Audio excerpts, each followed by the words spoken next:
Hey everyone, per your requests, I'm starting Soul Land 5, The Rebirth of Tang San. If you're able to, please support me on PayPal to help me stay active. Chapters 641 through 660 of the previous episode. Tang San revives using the space-time beacon and the remaining energy of the amethyst stone, though he is now weak and changed in appearance. Returning to Golden Valley, he reinforces the arrays, crafts a weapon for his followers, and fuses the Golden Mammoth and Behemoth bloodlines into a transcendent golden armor transformation. Despite surviving near death and obtaining incredible power, the experience solidifies Tang San's awareness of the immense difficulty and planar resistance he will face upon attempting to achieve godhood. Thank you. Now let's get back to the story of Soul Land 5, The Rebirth of Tang San. Watching Tang San's transformation, Mei Gongzi felt immense shock. The golden armor covering Tang San was incredibly ornate, with every pattern on it seemingly containing the profound principles of the universe. The shoulder plates had 3 layers, making his shoulders seem even broader, and the streamlined breastplate was dazzlingly radiant. The golden crystalline blades that extended from his fingers shone brilliantly. She had never seen this transformation before, and at the same time, she was absolutely certain that it was more powerful than any bloodline ability she had ever encountered. If anyone else were here to witness this, they might speculate that Tang San was wearing some kind of divine armor, and it was the divine armor itself that was causing such a transformation. But Mei Gongzi knew all too well that Tang San possessed no such divine armor. The changes she was seeing were entirely brought about by the demonic god transformation. They came from within, not from without. Even more terrifying was the aura accompanying this transformation. The aura was overwhelmingly powerful, and the surge of vitality so intense that it seemed to ignite the air around him, as if he was opening the door of a massive furnace and stepping out. As a god-level powerhouse in her own right, Mei Gongzi could feel an immense pressure just standing near him, even though Tang San wasn't directing it at her. The terrifying aura gave her such a strong sense of oppression that it even seemed out of place in this world. How is it possible to change to this extent? Is this the so-called transcendent bloodline he told me about? The golden armor transformation. 1. This was the first time Tang San had displayed the golden armor transformation in front of Mei Gongzi, and she was also the first person in this world to see it. She was the first living being of this plane that bore witness to the power of a transcendent bloodline. Well, in all fairness, this golden armor was not the original form of the bloodline ability. Initially, Tang San's body would be enveloped in golden liquid, pure protective force formed by this powerful bloodline. It was just that, well, the golden liquid looked an awful lot like shiny golden mucus. Naturally, he had no intention of appearing in front of his beloved looking like he'd just taken a bath in a pool of hot glue. In his previous life, when Tang San was a god king, he had actual golden armor, a perk of the sea god position. Coupled with the sea god's trident and his long blue hair, he had been incredibly handsome and dashing. He tried to control the golden liquid and found that it obeyed his will. He thus shaped the liquid into solid golden armor perfectly identical, at least in appearance, to his original armor. Only the blades extending from his fingertips were inherent to this form. Compared to the claws of a behemoth, Tang San's claws also incorporated the golden mammoth's solid defense, making their power even more exaggerated. Each claw was comparable to a divine sword in terms of destructive power. Tang San's appearance was now very similar to his previous life, the only difference being that during the golden armor transformation, he was more massive, and his hair turned golden as well. He was glowing gold from head to toe. At this moment he was in his strongest state whether it came to offense or defense. With a casual wave of his hands, the mountainside in front of him crumbled like tofu, the shattered rocks instantly turning to powder and then disintegrating into nothing under the searing heat of Tang San's aura, leaving no trace behind. Mei Gongzi stood behind Tang San, watching as he walked forward step by step. As he advanced, the rock was demolished, and a cave slowly took shape. She had originally thought that after overcoming such a powerful tribulation, her strength had surpassed Tang San's, especially since he had not yet become a god. But now, seeing this transformation, she couldn't help but question that assumption. It was just like he had told her. The bloodline that could give birth to such an incredible ability had to be beyond the first tier. Having not one but 2 first-tier bloodlines herself, how could she not be aware of their power? Yet the pressure she felt from that aura could not be faked in the slightest. A cave suitable for setting up the teleportation array was quickly excavated. Tang San looked at the sharp golden glow flickering at the tips of his claws and couldn't help but secretly marvel. The Golden Fiend Lightning and his golden armor transformation were incredibly well matched, and after being infused with the lightning energy, the overall power of the golden armor transformation had clearly increased. The most terrifying aspect of this transcendent bloodline was actually not its sheer power, but the ability to evolve by absorbing external energy, continuously enhancing itself. No wonder he had suffered such severe backlash during the fusion. If it hadn't been for the protection of the sea god's trident and the intimidation of a god king's divine consciousness, a level of existence that surpassed this plane, he would never have succeeded. After the cave was completed, Tang San said to Mei Gongzi, "Do you remember what I told you about the golden armor transformation? When I break through to godhood in the future, the tribulation I'll face will be far more powerful than yours, so I will inevitably need a stronger physique to withstand it. That's why, during the elite competition, I found a way to absorb the two first-tier bloodlines with the strongest defenses, and I fused them together after I was revived. It's a double-edged sword, though. On the one hand, it transcends the first tier. It's the strongest bloodline in this plane, bar none. On the other hand, precisely because it's so powerful, my tribulation will be even more difficult. It's a level of existence superior to what this plane allows, so it will face serious backlash." After hearing his explanation, Mei Gongzi suddenly understood something. "No wonder I felt earlier like you were somehow out of synchronization with the whole world. The world rejects you, practically." Tang San sighed. "It's something I have no choice about. If I don't cultivate using these methods, who knows how many years it would take to reach the level of an emperor. How could I protect you then?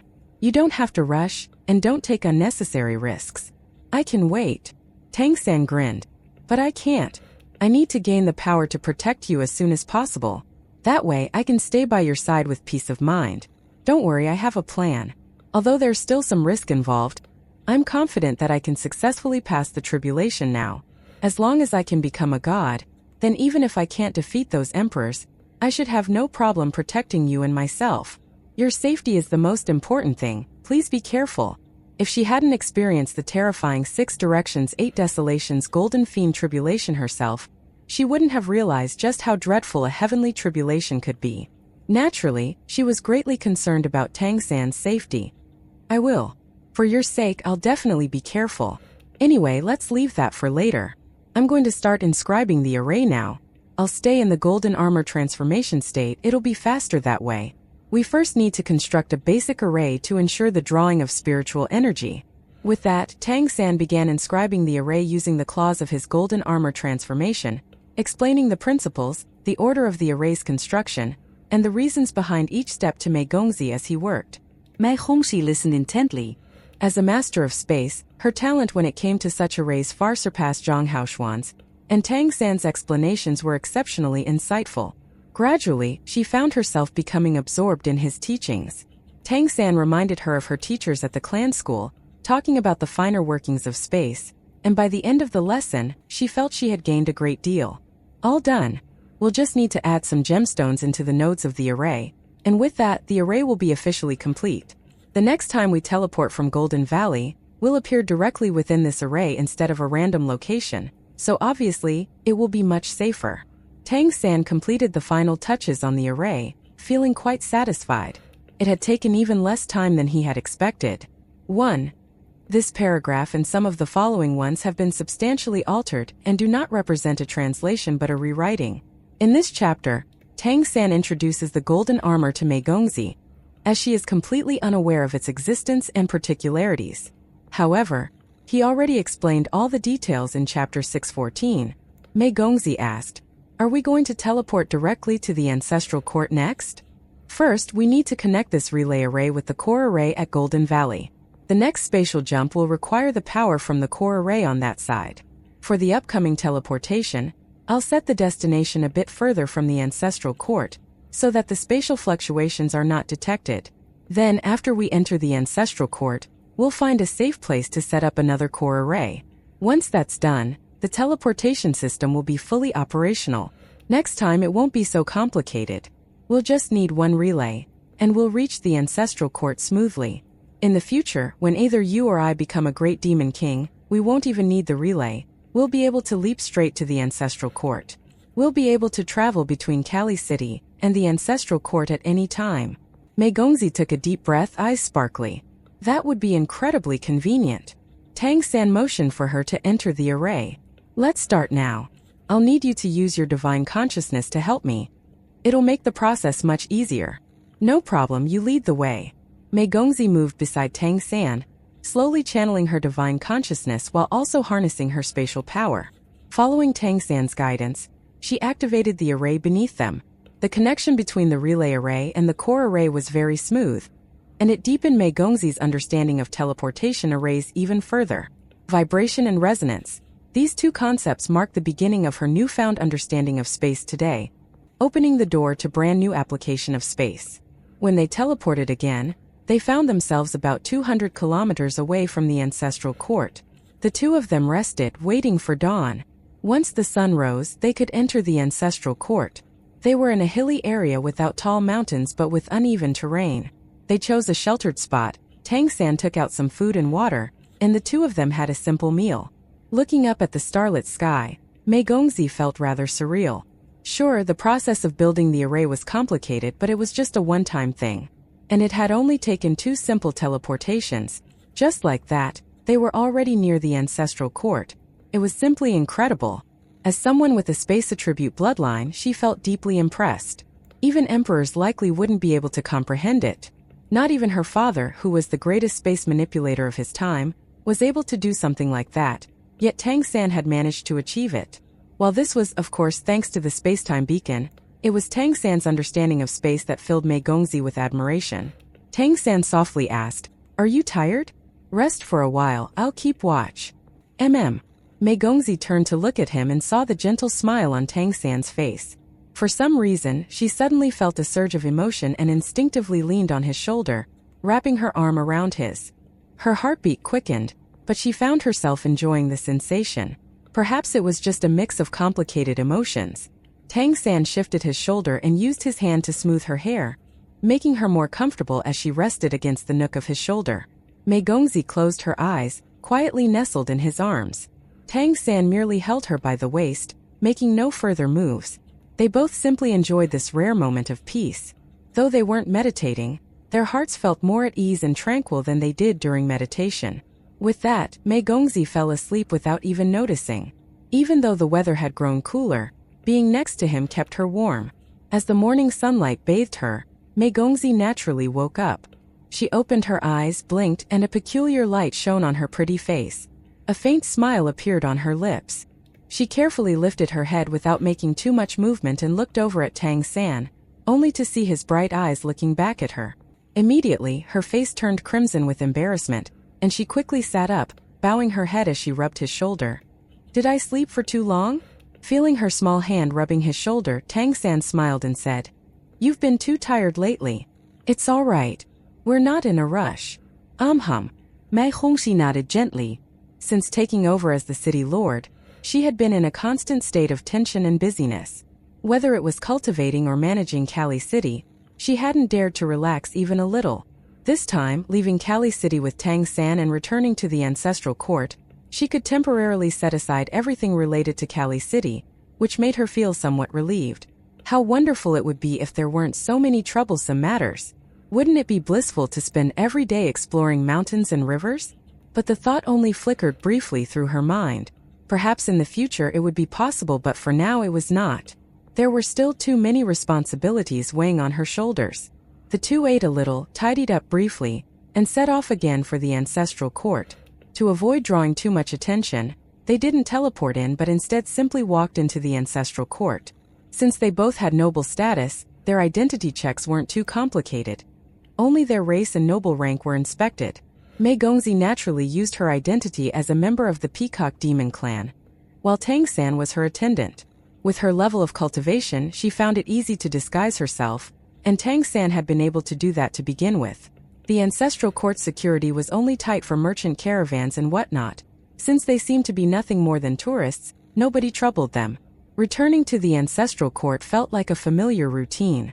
Seeing the distant sacred mountains of the emperors and sensing the rich spiritual energy of the ancestral court, both of them couldn't help but feel a strange sensation in their hearts. Tang San turned to look at Mei Gongzi. With her altered appearance, she now looked rather ordinary. But even so, her unique aura still stood out, making Tang San feel the need to shield her more with his presence. Where are we going? Mei Gongzi asked Tang San through voice transmission. Tang San smiled slightly and said, "Let's stay at our old place first." White Tiger Hotel? Mei Gongzi asked in surprise. Yes. Tang San nodded. Although Mei Gongzi hadn't stayed there before, she had accompanied him a few times. White Tiger Hotel was the property of the White Tiger Demon Emperor, and was the place they had teleported from during their last escape. Tang San led Mei Gongzi through the streets and alleys, first surveying the situation in the Ancestral Court.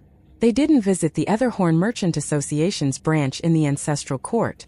Instead, he brought her to a secluded spot and then used the peacock transformation to teleport with her directly.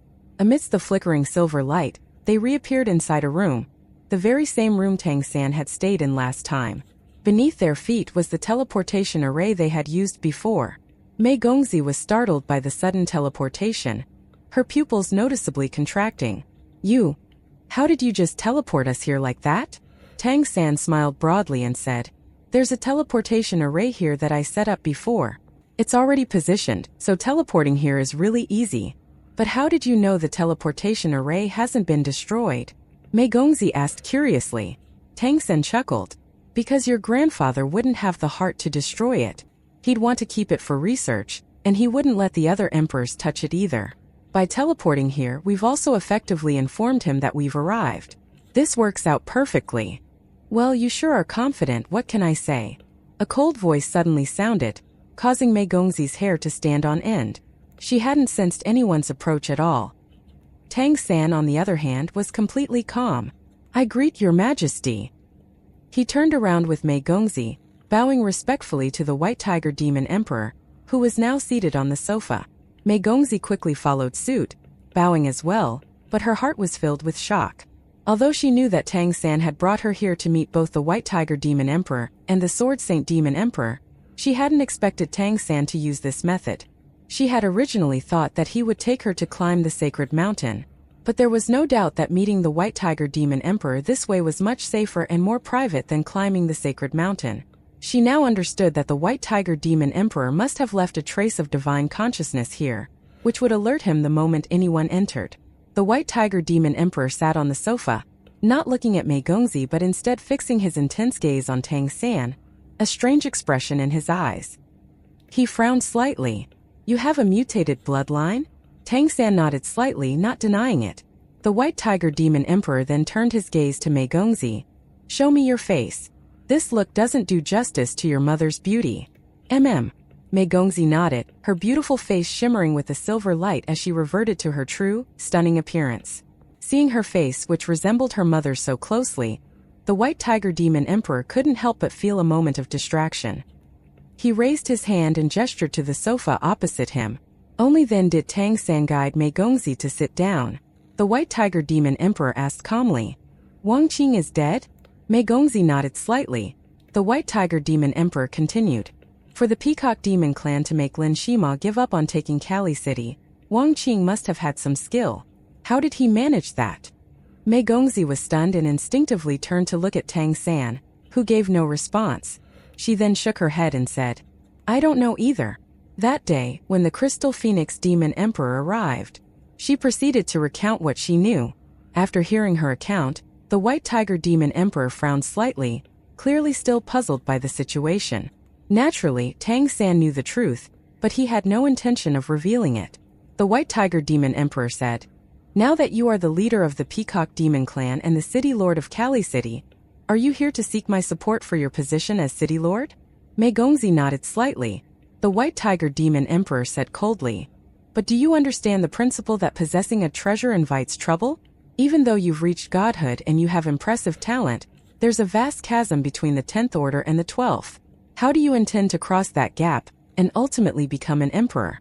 "I will become an emperor, and I will do everything in my power to protect Kali City," replied Mei Gongzi with surprising firmness. The White Tiger Demon Emperor waved his hand dismissively.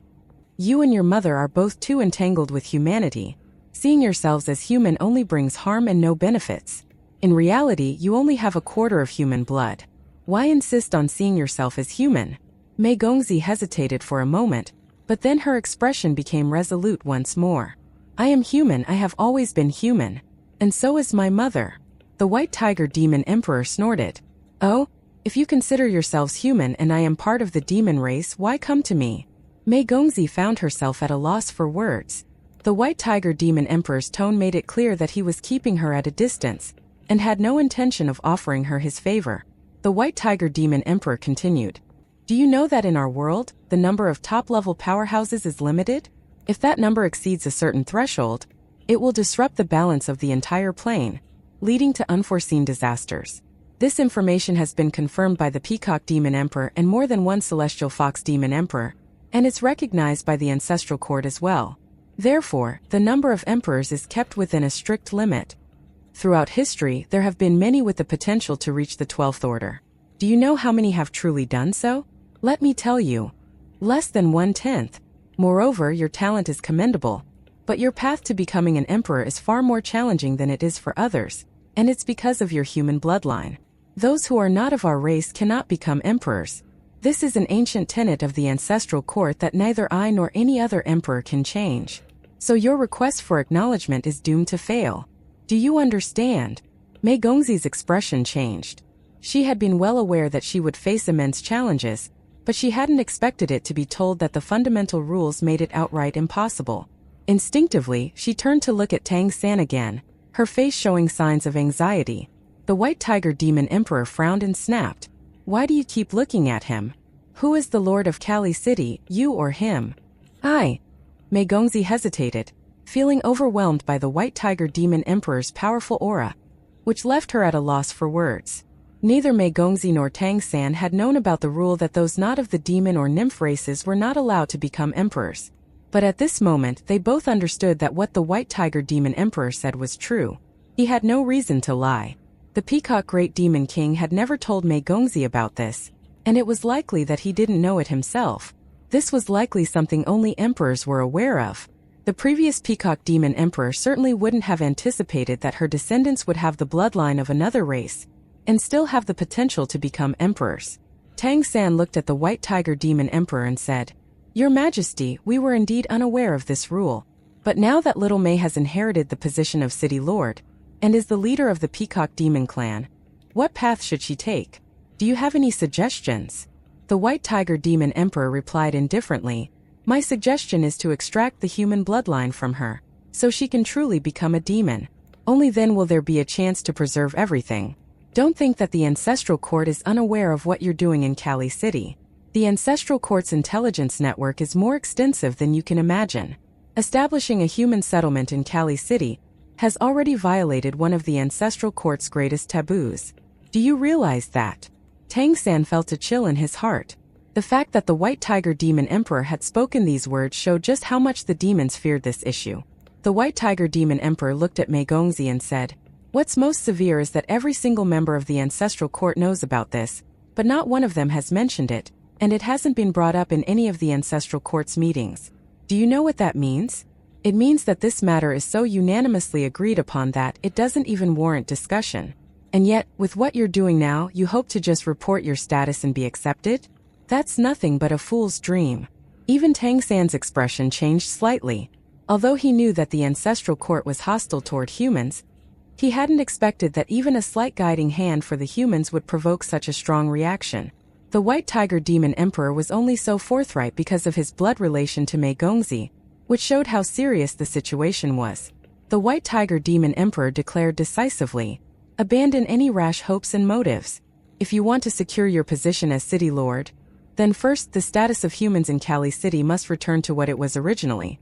Second, you will voluntarily propose to the Ancestral Court that your human bloodline be extracted, and fully embrace the bloodline of the Peacock Demon Clan and mine. If you do this, I can support you, and I'm confident I can persuade some of the emperors to back you.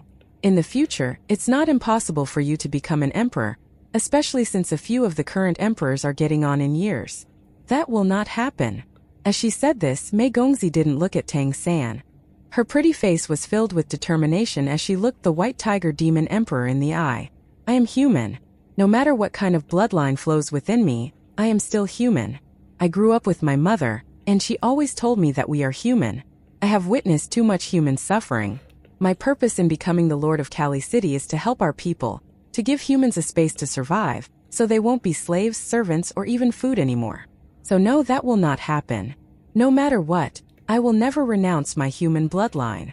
In contrast with her earlier apprehension, her voice now was firm and unwavering, without a trace of hesitation. The White Tiger Demon Emperor's gaze instantly turned cold as he said indifferently, "Then there's nothing more to discuss. If you're seeking death, no one can protect you."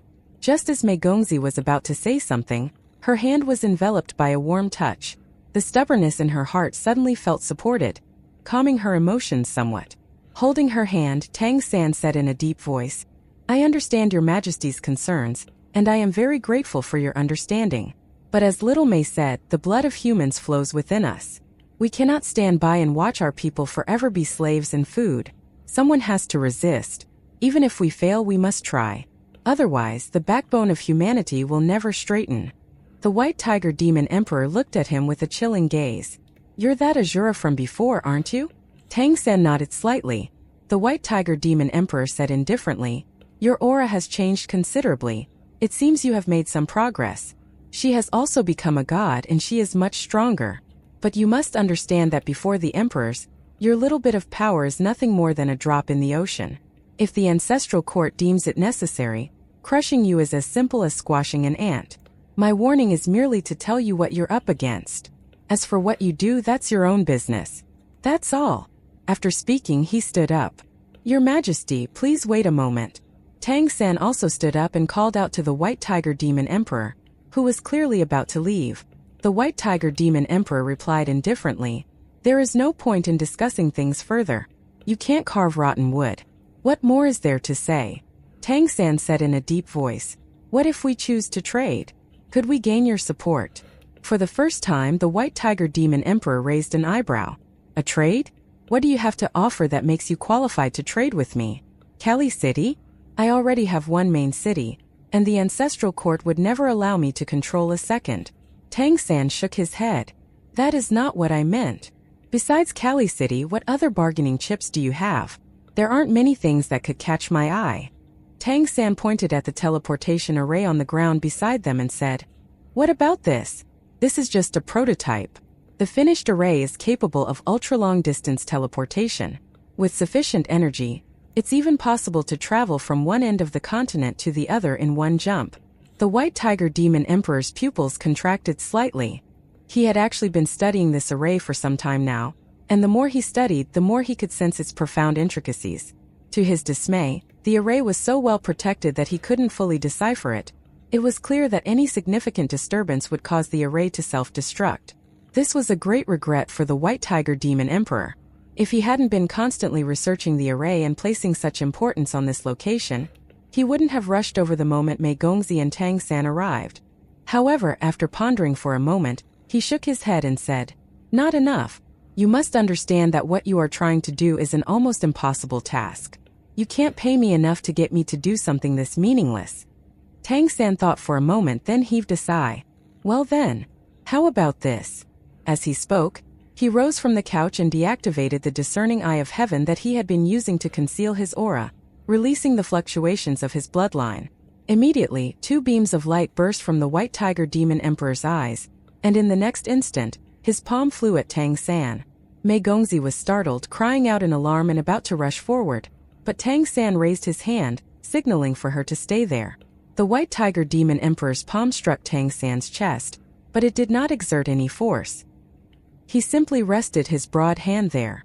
Then in an instant, the expression on the Demon Emperor's face changed dramatically, a look of shock filling his eyes. He gazed at Tang San with a hint of disbelief. "No, this is impossible. Even we couldn't achieve this. Nobody ever has. How did you do it?" The White Tiger Demon Emperor's voice was unusually high-pitched, an undisguisable hint of his deep shock. "Is this enough to earn your Majesty's support?" The White Tiger Demon Emperor took a deep breath and returned to sit on the sofa. Tang San also led Mei Gongzi back to the sofa to sit down. What he had the White Tiger Demon Emperor sense was simple. It was the aura of his golden armor transformation. As an emperor, the White Tiger Demon Emperor immediately understood what it was when he sensed the energy fluctuations. Even the Peacock Great Demon King hadn't truly perceived it back then. He didn't have a good understanding of these things, and his cultivation simply wasn't high enough. But for an emperor, this couldn't be any clearer. It was something they had always sought. The key to advancing to an even higher level. Bloodlines were the foundation of both the demon and nymph races. The strength of one's bloodline determined their potential and future.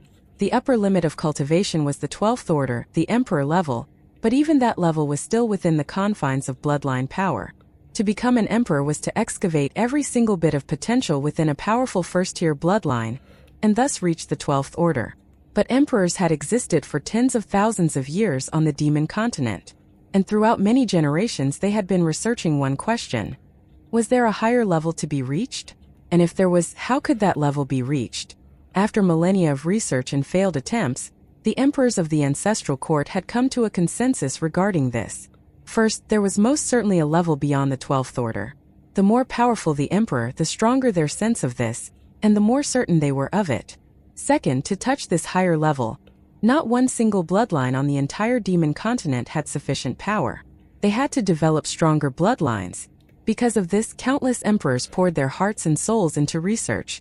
Some exceptionally powerful emperors even died from bloodline backlash during their studies.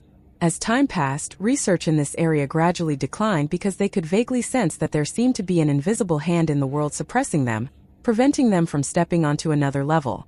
For the exact same reason, there could only be a set number of emperors at any given time. If more great demon kings or great nymph kings tried to break through, they would be suppressed by this invisible force, and the inevitable result was death. Yet at this very moment, when the White Tiger Demon Emperor sensed the aura of the golden armor transformation bloodline within Tang San, he was utterly stupefied. He was absolutely certain that this level of strength went far beyond any first-tier bloodline. With his strength, how could he not see that Tang San had not yet reached the 10th order? And for someone who was not a god to have bloodline power of such intensity was not just incredible, it was simply impossible. Yet the truth was right before his eyes, leaving him with no choice but to believe it. That was why he had placed his hand directly on Tang San. He had to feel the strength of this bloodline directly, and with that it was confirmed. Although he knew this might not be useful to him, at the very least it was an opportunity. As an emperor, and a veteran one at that, nothing was more enticing to him than the possibility of advancing further. Perhaps by advancing further, he could break free from the suppression of this world. Within moments, the way the White Tiger Demon Emperor looked at Tang San had changed entirely. "How did you do it?" he asked in a deep voice. Tang San said, "Before I answer your question, could you first give me an answer to mine?" The White Tiger Demon Emperor nodded. "Although my support alone can't help her pass the trial, if you can provide me with a new understanding regarding bloodlines, I will support her." Tang San nodded and said, "That will be enough." After speaking, he looked at the White Tiger Demon Emperor and said in a deep voice, "Your Majesty should be able to sense the suppression of bloodlines on this plane. The strength of any given bloodline is limited, even for the strongest like the Crystal Demon Emperor. Its bloodline strength remains within the bounds of a first-tier bloodline. It might be at the absolute peak of the peak, but it has not crossed that threshold, nor is it able to." The White Tiger Demon Emperor nodded. "That is correct. This is the limitation you mentioned, something I call planar suppression. In other words, its Phelan planet itself, or rather the plane in which it's located, that places a hard ceiling on bloodline power. That is because once a breakthrough is achieved, it will disrupt the balance of the plane and inevitably cause problems. One breakthrough might not be too harmful, but if multiple individuals reach this level, the level beyond the 12th order, then let alone calamities and such, even the collapse of the entire plane isn't out of the question." The White Tiger Demon Emperor nodded again. "You know a little too much for someone of your status. Where did you get this information?" Tang San did not directly answer the White Tiger Demon Emperor's question but continued. "In other words, as long as you try to break through on this plane, the plane itself will stop you. No matter how strong you are, you still belong to the plane, so how can you possibly defy it? Only by using forces that don't belong to this plane might there be a slim chance of breaking through. And speaking of that, what is your understanding of Phelan Planet?" "It's an extremely fertile world with vast spiritual energy. Although I have never left the plane, some others have. According to some records passed down by the ancestral court, extremely powerful beings of ancient times have explored or observed what lay beyond. The records indicate that the spiritual energy of our planet is incredibly dense compared to other similar places, and there are very few planes stronger than ours." Tang San said, Exactly. If Phelan Planet takes another step forward, it will ascend to another level. But for the plane itself, taking that step is an extremely difficult choice. If it doesn't work, it could lead to the collapse of the plane, causing it to completely vanish in the universe. If it does work, on the other hand, the plane can rise to become something else entirely. A divine realm. And given this plane's energy level, once it becomes a divine realm, it will be an exceptionally powerful one. A divine realm, you say? Tang Sen said. Yes, the divine realm is where true immortality lies. A true god is not limited by life, and unless the divine realm itself is destroyed, they will exist eternally. That is what you should be seeking, isn't it? The White Tiger Demon Emperor frowned and asked, How do you know all this? Tang San replied, You just mentioned that some mighty beings once appeared on Phelan Planet, and those mighty beings left behind some ancient legacies. I have obtained one of these ancient legacies. Hearing this, Mei Gongzi couldn't help but turn to look at him. Is this guy just making stuff up with a straight face? I bet that before the White Tiger Demon Emperor mentioned the ancient mighty beings, he had no idea about any of this stuff. But at this moment, the White Tiger Demon Emperor actually seemed rather convinced Tang San was telling the truth. Was it a bloodline legacy? Is that the bloodline you showed me? Not entirely. To be precise, it combines cultivation methods and bloodline inheritance. And I can tell you one more thing. Some of the ancient mighty beings you mentioned were not originally from Phelan Planet. They came here from elsewhere. And they were not the progenitors of demons and nymphs, but the progenitors of humans. Hearing that the origin of Tang San's legacy was actually human, the White Tiger Demon Emperor couldn't help but be moved. This explanation also conveniently clarified why he supported humans to such an extent. Then how did you come to possess this bloodline? The White Tiger Demon Emperor pressed on. At this point, his conversation with Tang San had taken on a more scholarly tone, and he had even forgotten that his dear granddaughter was still there. The White Tiger Demon Emperor's eyebrows shot up. A single bloodline has limited strength, and even if it does mutate somehow, the power of this mutation can only be within the confines of a first-tier bloodline. Naturally, the bloodline mutations that have appeared so far haven't been strong enough. But have you ever considered what would happen if two first-tier bloodlines were successfully fused together, retaining the essence and discarding the inconsequential parts?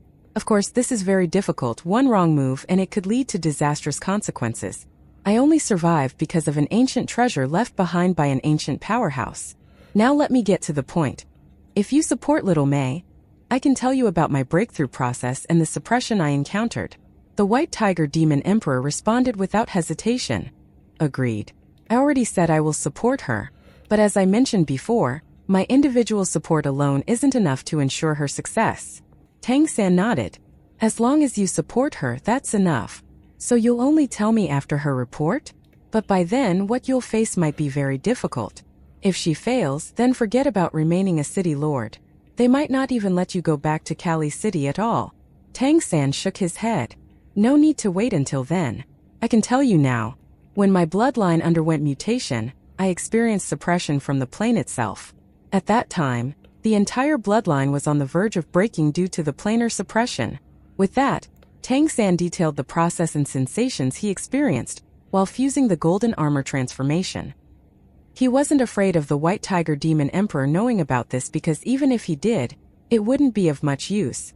Without the mysterious heaven technique, it was simply impossible to fuse two first-tier bloodlines the way Tang San had.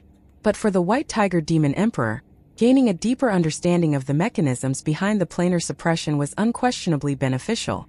After all, Tang San's observations were backed by the experience of a god king. Mei Gongzi listened intently from the side. This was something Tang San had never told her before. Although she suspected that Tang San might be exaggerating a bit, she had personally witnessed the power of the golden armor transformation. And this concluded the process. I have to say I was lucky to complete the breakthrough. But now there is still a major problem ahead of me, namely the tribulation. When I try to break through to godhood, the tribulation I face will undoubtedly be terrifying. As the White Tiger Demon Emperor absorbed what Tang San had just said, he remarked, So you're saying that the bloodline evolution must be completed before reaching godhood for it to succeed? Tang San nodded and said, Once the tribulation has passed, one's mortal body becomes a divine body and spiritual power transforms into divine consciousness. And with that, one's road is fixed. Triggering a bloodline mutation after that is almost impossible, and fusing two bloodlines is simply out of the question. And even if the process is completed before the tribulation, resisting the heavenly tribulation that follows will still be extremely difficult. The White Tiger Demon Emperor narrowed his eyes slightly and said, I say, isn't this plane a coward? Why doesn't it dare to attempt to break through? Everything would be different if it could break through and become a divine realm. Tang San replied, the plane probably isn't smart enough to be a coward. The problem is that enabling an entire plane to transform is indeed an extremely difficult task. It would face countless challenges, and the larger cosmic planes would also influence Phelan Planet's plane. If Phelan Planet's energy intensity was weaker, the probability of success would be much higher, because the universe is more tolerant of smaller divine realms.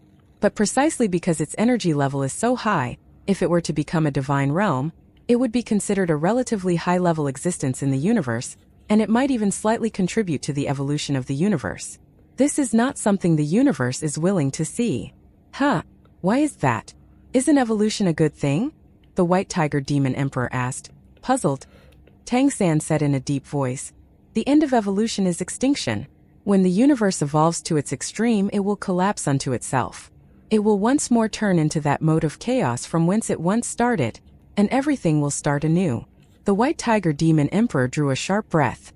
Today's conversation with Tang San had given him new insights into many things, especially his understanding of the plane and a clearer comprehension of higher levels. Is there any way to solve the problem of plane evolution? The White Tiger Demon Emperor asked. Tang San replied, there are ways, though it would be difficult. If there was an already existing powerful divine realm to act as a guide, leading and pushing this plane's evolution, then the chances of success would be much higher. Moreover, once successful, the two divine realms would resonate in harmony, supporting each other, potentially reaching a state where even the laws of the universe cannot interfere. It would result in such a stable plane that it might well be considered eternal to those like us. The evolution of the universe is extremely slow. It could take billions of years, maybe tens of billions, before a full collapse might occur. Such grandeur! I truly wish I could see the greater universe, the White Tiger Demon Emperor said wistfully. Phelan Planet's plane is very restrictive. Otherwise, with your Majesty's strength, you could have long since broken free of the planet's constraints to see the world outside. The White Tiger Demon Emperor was taken aback. I could. Tang San nodded. If the plane's suppression were reduced, it would be possible. But as things stand, it's difficult. This is also the reason Phelan Planet is so powerful. If I'm not mistaken, it has been absorbing energy from the universe to strengthen itself at the cost of not attempting to become a divine realm. But as it grows stronger, the likelihood of it becoming a divine realm decreases. And with that, there comes a dilemma. If it attempts to become a divine realm and fails, then it will collapse. But if it doesn't, the energy it holds will exceed the limits of what a normal plane can hold, and it will also collapse. That's why I believe there will be opportunities in the future. One day, the plane will have to take a risk for its own survival. You keep talking about the plane taking risks and whatnot. Do you think the plane is actually conscious? It's hard to say, but even if it isn't conscious, it should at least have some form of instinct. I see. In any case, now that you have this so-called transcendent bloodline, if you successfully undergo your tribulation and achieve godhood in the future, do you think you might be able to break through the plane's limitations? Tang San thought for a moment, then shook his head. It's hard to say right now. Everything will depend on whether I successfully undergo the tribulation. The White Tiger Demon Emperor nodded. Then I wish you success in your endeavor. I will keep my promise, but you still need to prepare thoroughly. Of the 9 demon emperors in the Empyrean Dominion, you need 5 to support you, or else Little May is doomed to fail. As it stands, that seems very difficult. Tang San smiled slightly. It depends on our efforts. In this world, nothing is impossible. Where there's a will, there's a way. The White Tiger Demon Emperor gave him a meaningful look and said, originally, I didn't see any chance of success for you. But after our discussion today, I actually see a glimmer of hope. Perhaps you really do have a chance. I hope you succeed, because that might bring some change to the stagnant dynamics of the ancestral court. Tang San bowed slightly. We will do our best. If one day the ancestral court stands against humanity, I hope your Majesty will stand with humanity. I believe that what you gain in the future will far exceed what you invest. A glint flashed in the White Tiger Demon Emperor's narrowed eyes. Right. About that, In the future, if you want me to take action for you, you can trade something for it. As long as it has substantial relevance to what we just discussed, I might be willing. If the need arises, we will certainly trouble you. The White Tiger Demon Emperor suddenly asked, "You've told me so much today. Aren't you afraid I might covet your inheritance? Aren't you afraid you're, well, putting your head inside a tiger's mouth?" Tang San chuckled. "Nope." The White Tiger Demon Emperor raised his eyebrows slightly but said nothing more. "How long do you plan to stay here?" The White Tiger Demon Emperor nodded. "Sure. I'll have the floor sealed off, and you can return here whenever. Is there anything else you need?" "Actually, yes. Regarding the long-distance teleportation array I mentioned earlier, we plan to establish a terminal in the Ancestral Court. Could you provide us with a secure location for it?" The White Tiger Demon Emperor thought for a moment and asked, "How much space do you need?" "A space about 4 times the size of this room should be enough, as long as it's secure. The top floor of the hotel is reserved for myself. I occasionally stay there. You can set it up there, but I want to observe the entire setup process." "All right," Tang San agreed without hesitation. The White Tiger Demon Emperor looked at Tang San with a slightly strange expression. He couldn't quite understand why this young man trusted him so much. Was it just because he was Mei Gongzi's grandfather? The more he observed Tang San, the more curious he became. To him, Tang San seemed like a very straightforward young man, which made the White Tiger Demon Emperor develop a certain fondness for him. Naturally, Tang San wasn't going to tell him that his trust was based on 2 factors, neither of which had anything to do with his blood relationship with Mei Gongzi. One reason was that Tang San could see the White Tiger Demon Emperor's fortune. The Celestial Fox Demon Emperor's fortune was hidden and Tang San had absolutely no intention of trying to probe him. But among the others, this one had the strongest fortune. In fact, his fortune far surpassed that of other emperors. This indicated that he would likely have a very good and very long life. Tang San was willing to bet on this fortune. And speaking of fortune, the other reason was profit, plain and simple. Tang San hadn't planned on persuading the White Tiger Demon Emperor through familial ties, but rather through mutual benefits.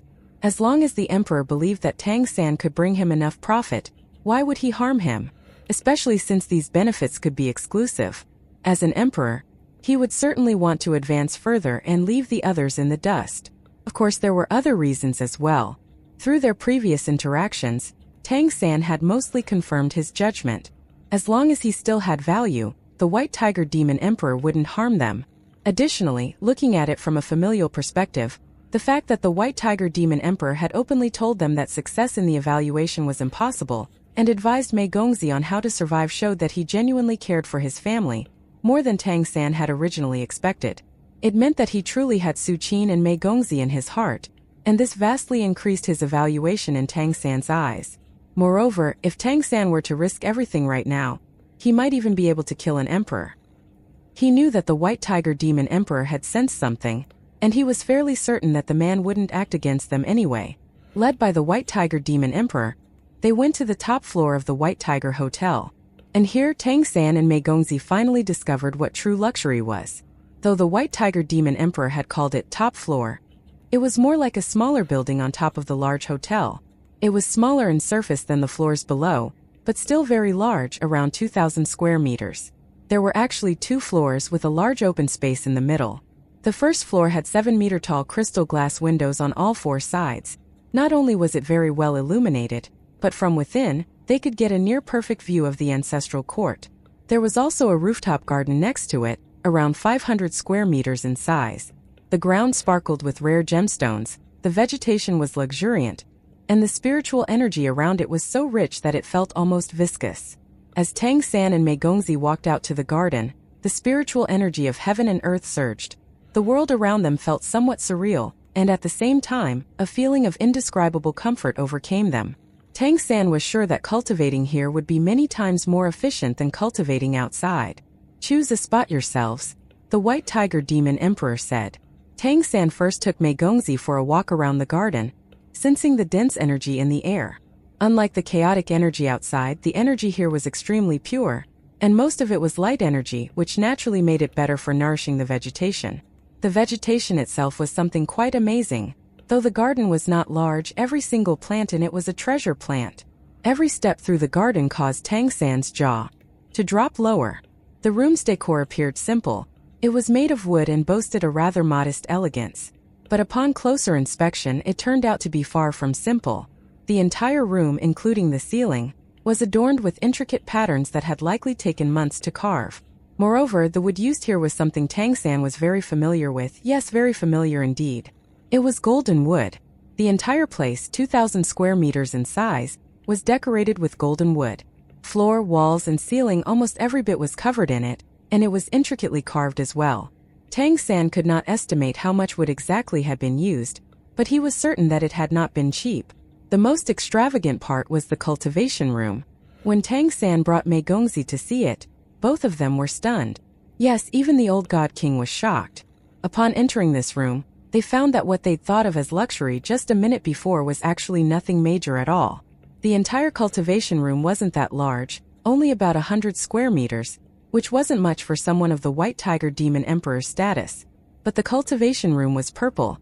The entire space was bathed in purple light. Why purple? Because the floor, walls, and ceiling were all inlaid with amethystine.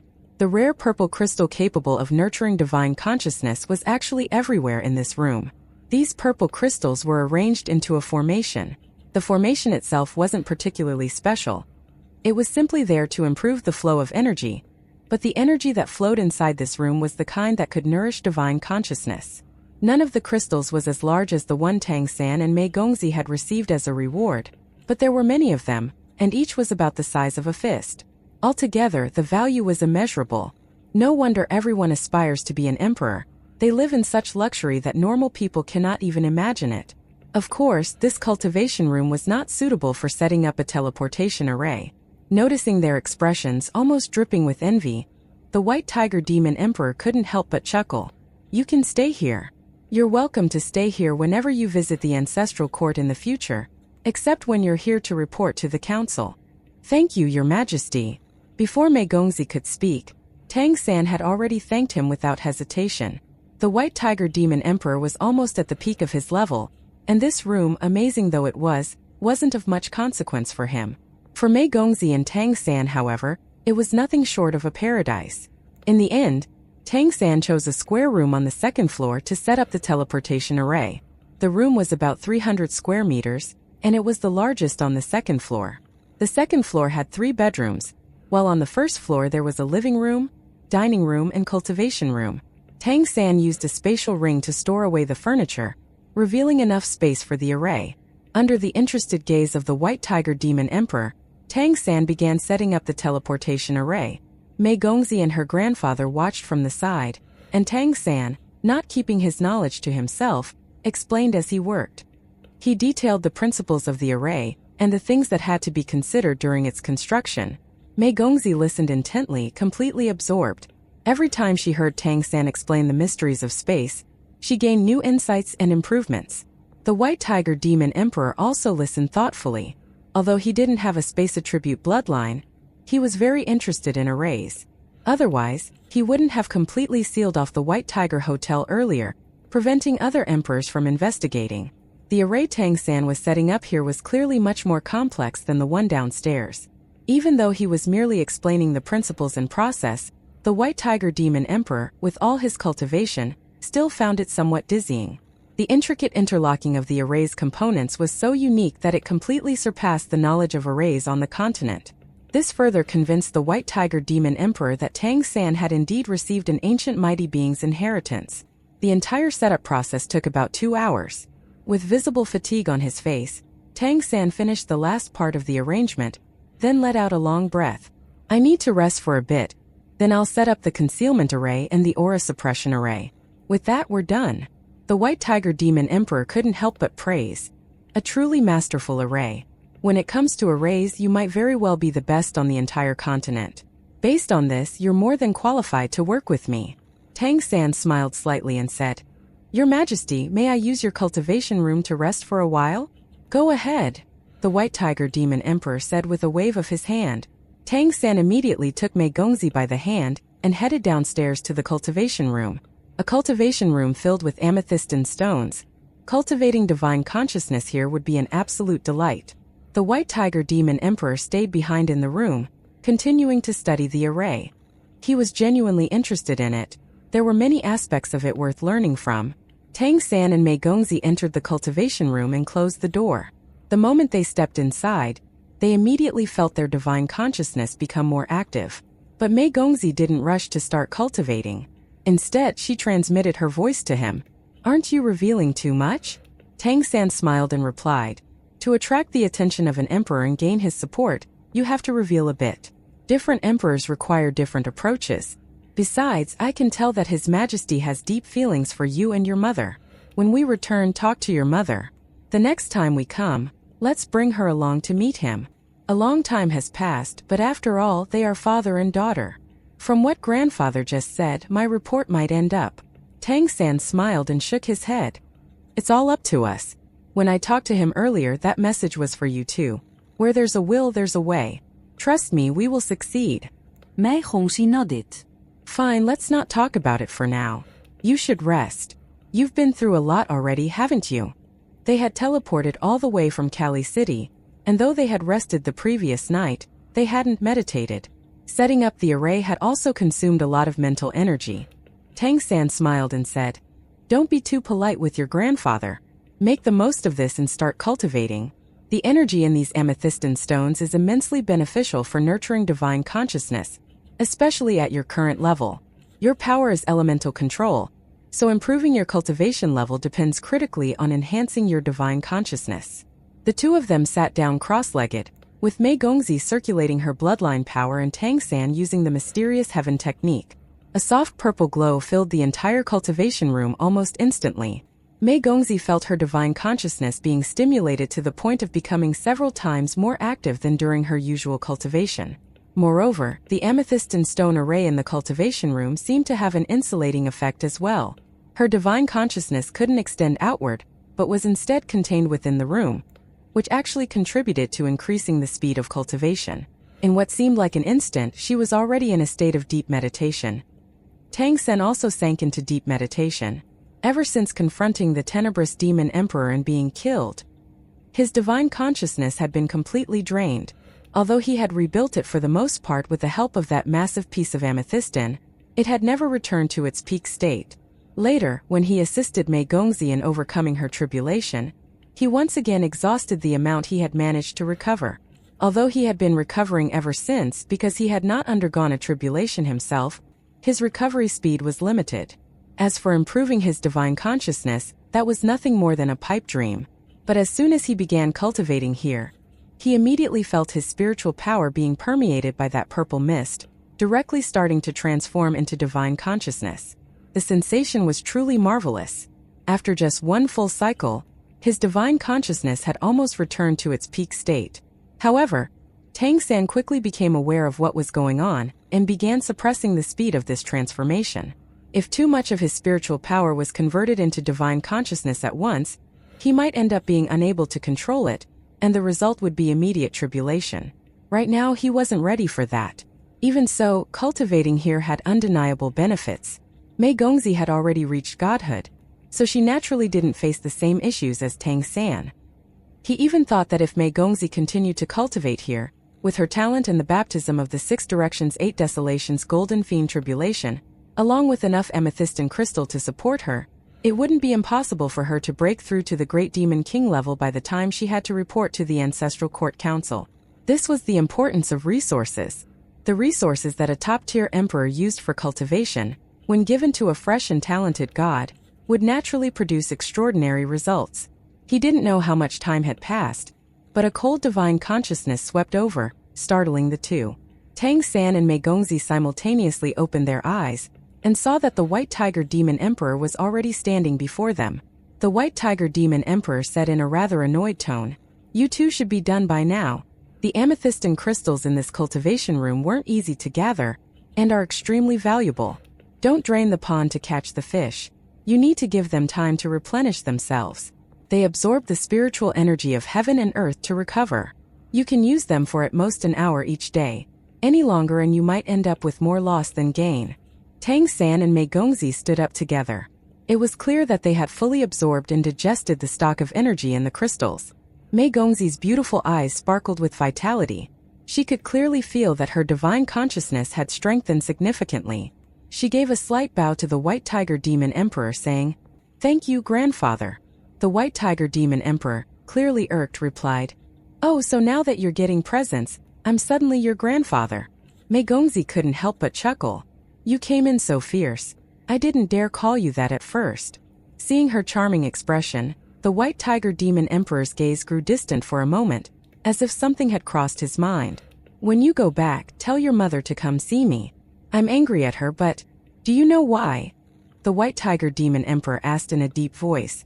Mei Gongzi shook her head. She had always avoided this topic and didn't dare to mention her mother in front of the White Tiger Demon Emperor, fearing it would provoke his anger. The White Tiger Demon Emperor's eyes burned with anger. "I'm angry because she didn't freaking trust me. Who loved her the most from childhood to now? I never cared about her being human. In fact, it's precisely because her mother was human that she could be so damn beautiful. Do you have any idea how happy I was when she was born? I never expected her to achieve much. I just wanted her to be happy by my side. But she chose to run away just because she had a relationship with that phoenix brat. And later had you with that scoundrel Wang Qing. Why did she run? So what if she was pregnant? Who hasn't been young?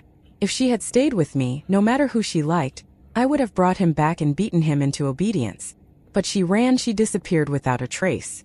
For all these years I didn't even know where she was. If it weren't for that scoundrel Wang Qing bringing you to the ancestral court, I wouldn't have even known she was in Kali City. Is this how she trusts me as her father? Hasn't she always done whatever she wanted since she was little? Haven't I always doted on her?" As Mei Gongzi listened to her grandfather's words, she couldn't help but be stunned. She had never imagined her grandfather would feel this way about her mother.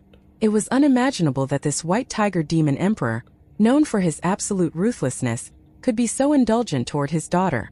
Tang San's lips twitched as he listened. This guy, he was actually a doting father? And he didn't even care that his daughter was a human half-blood? Who would have thought? Really, who could have imagined? But if it was as he said, then Su Qin really had no objective reason to run away back then. If she hadn't, then even if she was pregnant with Lin Shima's child, her father probably would have accepted it. In other words, she had run away out of sheer guilt, fearing she would bring shame to her father. Later, she met the Peacock Great Demon King, and that had led to the current situation. If that didn't happen, Mei Gongzi would have been the little princess of the White Tiger Palace, and if her mother was so doted upon, wouldn't she be even more pampered? But then again, if that didn't happen, who knows when I would have been able to meet her? The ways of fate are mysterious indeed. After raging for a few more moments, the White Tiger Demon Emperor gradually calmed down, sighing deeply. "All right, you can cultivate here, but don't use this room too often. Your divine consciousness must match your cultivation level. All abilities need to be balanced, so don't overdo it." After saying this, he pushed open the door and left. Just as he was about to step out of the cultivation room, he suddenly turned back, his gaze icy as he looked at Tang San. "I don't care whose legacy you carry. If you dare betray her, I'll tear you to pieces. If that bastard Wang Qing weren't already dead, I'd have beaten him to death myself." "Rest assured, Your Majesty," Tang San quickly replied. Only then did the White Tiger Demon Emperor leave, turning into a beam of white light and disappearing. Mei Gongzi watched his departing figure and murmured, "Why do I feel like Grandpa is a bit sad?" "You don't say. He's definitely sad because of your mother. He misses her. You should tell your mother what he said today when you go back. Next time, let's bring her here so they can finally reunite after all these years. Seriously now. I never expected him to be so sentimental, but to be honest, this puts me at ease. Even if the evaluation doesn't go well, the worst that could happen is losing Kali City. You and your mother definitely won't be in danger. The White Tiger Demon Emperor will surely protect you both." From the White Tiger Demon Emperor's earlier attitude, it was clear how deeply he cared for his daughter. "Su Qin, you really made a mistake, betraying this old white tiger's deep love." Mei Gongzi nodded. "When Mom finds out, she'll definitely regret it. Sight, Grandpa is really pitiful, and so is Mom." Tang San thought to himself that if the White Tiger Demon Emperor really wanted revenge, he should be going after that scumbag Crystal Phoenix Demon Emperor. The Peacock Great Demon King really hadn't done anything wrong. But right now, he didn't dare to tell the White Tiger Demon Emperor the truth. Better to wait until later. Otherwise, if the Crystal Phoenix Demon Emperor ended up dead, well, that was a real possibility. After a session of cultivation in the room, Tang San had fully recovered. In fact, he was better than ever, divine consciousness and all. He thus returned to the second floor and completed the final touches on the teleportation terminal. After finishing up the arrays and testing the spatial resonance, ensuring everything was in order, the two exchanged smiles and sighed in relief. With the presence of this teleportation array, and with the White Tiger Demon Emperor guarding it, entering and exiting the ancestral court would be easy as pie in the future. Moreover, this time Tang San was fully prepared. As long as they weren't within a kilometer, even an emperor wouldn't notice when they activated the teleportation array. And with the White Tiger Demon Emperor covering for them, it would be foolproof. Where are we going next? Mei Gongzi asked. By now it was already late afternoon. The setting sun cast a soft red glow over the ancestral court. Let's visit the Sword Saint Palace and pay our respects to the Sword Saint Demon Emperor. Last time they fled from the ancestral court, if not for the sword tokens from the Sword Saint Demon Emperor, they would have been in real danger. Even Tang San hadn't anticipated that the one pursuing them would be the Tenebrous Demon Emperor, rather than the Crystal Phoenix Demon Emperor. He originally had a backup plan to his backup plan. If the Crystal Phoenix Demon Emperor was the one pursuing them, and they were really driven into a corner, revealing Mei Gongzi's identity would likely resolve the issue. Thus, it was not the pursuit that truly brought them to the brink of death, but the fact that the pursuer was the Tenebrous Demon Emperor. Tang San had a good impression of the Sword Saint Demon Emperor. However, convincing him to support them during the evaluation was clearly not something that could be achieved just because he had returned the red-crowned divine sword. The Sword Saint Demon Emperor had already helped them once, and he had truly given it his all. Such a favor could not be granted twice. Leaving the White Tiger Grand Hotel, Tang San and Mei Gongzi took a carriage to the foot of the Sword Saint's sacred mountain. By this time, night was falling, but people were still trying to climb up to the palace in an endless stream. The Sword Saint Demon Emperor had no main city, and the red-crowned Crane clan, an imperial clan, was considered the poorest among them. They were in no way comparable to the obscene wealth of the White Tiger Demon Emperor. But the red-crowned Crane clan didn't seem to care about not having a main city. This was related to their own fundamental philosophy. The Sword Saint Demon Emperor had always advocated that a life of luxury only leads to decadence.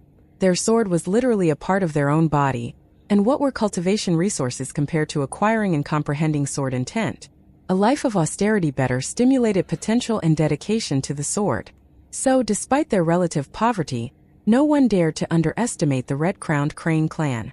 Although the Sword Saint Demon Emperor ranked lower among emperors, the overall combat strength of the red-crowned Crane clan was in fact quite formidable. To hold their own among so many top-tier clans, who could call them weak? And with the current Sword Saint Demon Emperor not being the first emperor of the red-crowned Crane clan, who could say their methods were wrong, given that they had produced multiple emperors? Tang San led Mei Gongzi to the foot of the mountain and they paid the fee to climb. Yes, he paid the fee. He had no token anymore and nobody would believe him if he said he once had one. As a god, Mei Gongzi technically wasn't supposed to climb the mountain, as it held no real significance for those at her level. But as long as people were willing to pay, no one was going to stop them from wasting their money. After all, no matter how many gods climbed the sacred mountain, how could they impact the Sword Saint Palace in any way? Moreover, how many gods would be bored enough to do that? Thus, the guards at the foot of the mountain only collected the fee and didn't bother with the cultivation level of the climbers. The path up to Sword Saint Palace offered no resistance to them at this point. The two of them held hands, climbing leisurely as if they were taking a casual stroll. Tang San intentionally slowed down to avoid drawing attention. When the sword aura descended upon Mei Gongzi, it naturally dissipated. Her body was like a black hole, absorbing all the oppressive sword aura. For Tang San, it was a different situation. The sword aura that pressed upon him was split apart, sliding past both sides of his body, unable to pose any threat to him. Step by step, the two of them ascended the stairs. When they reached halfway up the mountain, a deep voice sounded in their ears. In the next instant, sword light descended from the sky, enveloping them. In the blink of an eye, they vanished. All of this was within Tang San's expectations. The Sword Saint Demon Emperor was different from other emperors. He spent most of his time stationed at the Sword Saint Palace. In fact, the sword aura pressing down from Sword Saint Palace originated from him. So when Tang San and Mei Gongzi displayed their unique abilities while climbing, it was only natural that he would sense them immediately. With a flash of light and shadow, they were on the mountaintop. The gates of Sword Saint Palace were open, and the sword aura surrounding them guided them directly into the palace. As the palace doors closed, Tang San and Mei Gongzi slowly landed on the ground. Inside Sword Saint Palace, there were no luxurious decorations, only statues stood everywhere. The last time he came here, Tang San didn't have the leisure to observe the entire thing. He had barely managed to enter and take a look at one statue before meeting that red-crowned crane demon king. This time as well, he was overwhelmed by the intense, unrivaled sword intent that filled the space, but he could take a good look at the statues inside. 1. Each statue depicted a red-crowned crane holding a long sword, in various poses. Regardless of the stance, every one of them radiated sword aura, some soaring into the sky, some piercing the clouds, and others sweeping across with unyielding force. All of them were perfect examples of masterful swordsmanship. The voice of the Sword Saint Demon Emperor did not sound again, but both Tang San and Mei Gongzi instinctively sensed the direction they should go. It was through these statues. Mei Gongzi was about to step forward, but Tang San stopped her. Closing his eyes, he silently observed the surroundings momentarily, then placed his hand on Mei Gongzi's back, transmitting a message to her. Azura. Mei Gongzi nodded slightly, and in the next moment, her eyes suddenly brightened. The divine consciousness wave radiated from Tang San, and her own divine consciousness bloomed in response. At the center of her sea of consciousness, the blood-red sword shadow was instantly activated, and an immense majestic sword intent erupted from her. A red sword light shot up from her forehead, and in the instant that the vast sword intent bloomed, it suppressed all the sword auras of the surrounding statues. The statues, which had originally felt powerful and vibrant, instantly returned to a state of calm. In fact, they even seemed to be trembling slightly. A deep voice filled with a hint of surprise echoed. What is the sword? Tang San moved to Mei Gongzi's side and responded in a deep voice. The sword is justice. Why is it justice? The deep voice asked. Tang San replied, because only the sword of justice can move forward without hesitation. Only the sword of justice can pierce heaven and earth. What else is the sword? The sword is judgment. Tang San continued. Why is it judgment? The Sword Saint Demon Emperor asked again. Tang San said, because the sword is justice. He who holds the sword of justice must judge the world's evils, uphold fairness, maintain order, enforce laws and regulate conduct. Before the Sword Saint Demon Emperor could ask again, Tang San continued, only a sword can achieve these two things, for a sword can break all laws, and all laws converge into one, into the sword. The sword is born from the heart, and only a heart full of justice can give birth to the sword of a sovereign, one that can govern all and impart judgment. As he said this, he turned to look at Mei Gongzi beside him. The sword is also sacrifice. The sword of justice and judgment breaks all laws without retreat, protects without yielding. To uphold justice, judgment, and the desires of the heart, sacrifice is the ultimate end. A fine notion, sacrifice as the ultimate end. A figure emerged among the statues.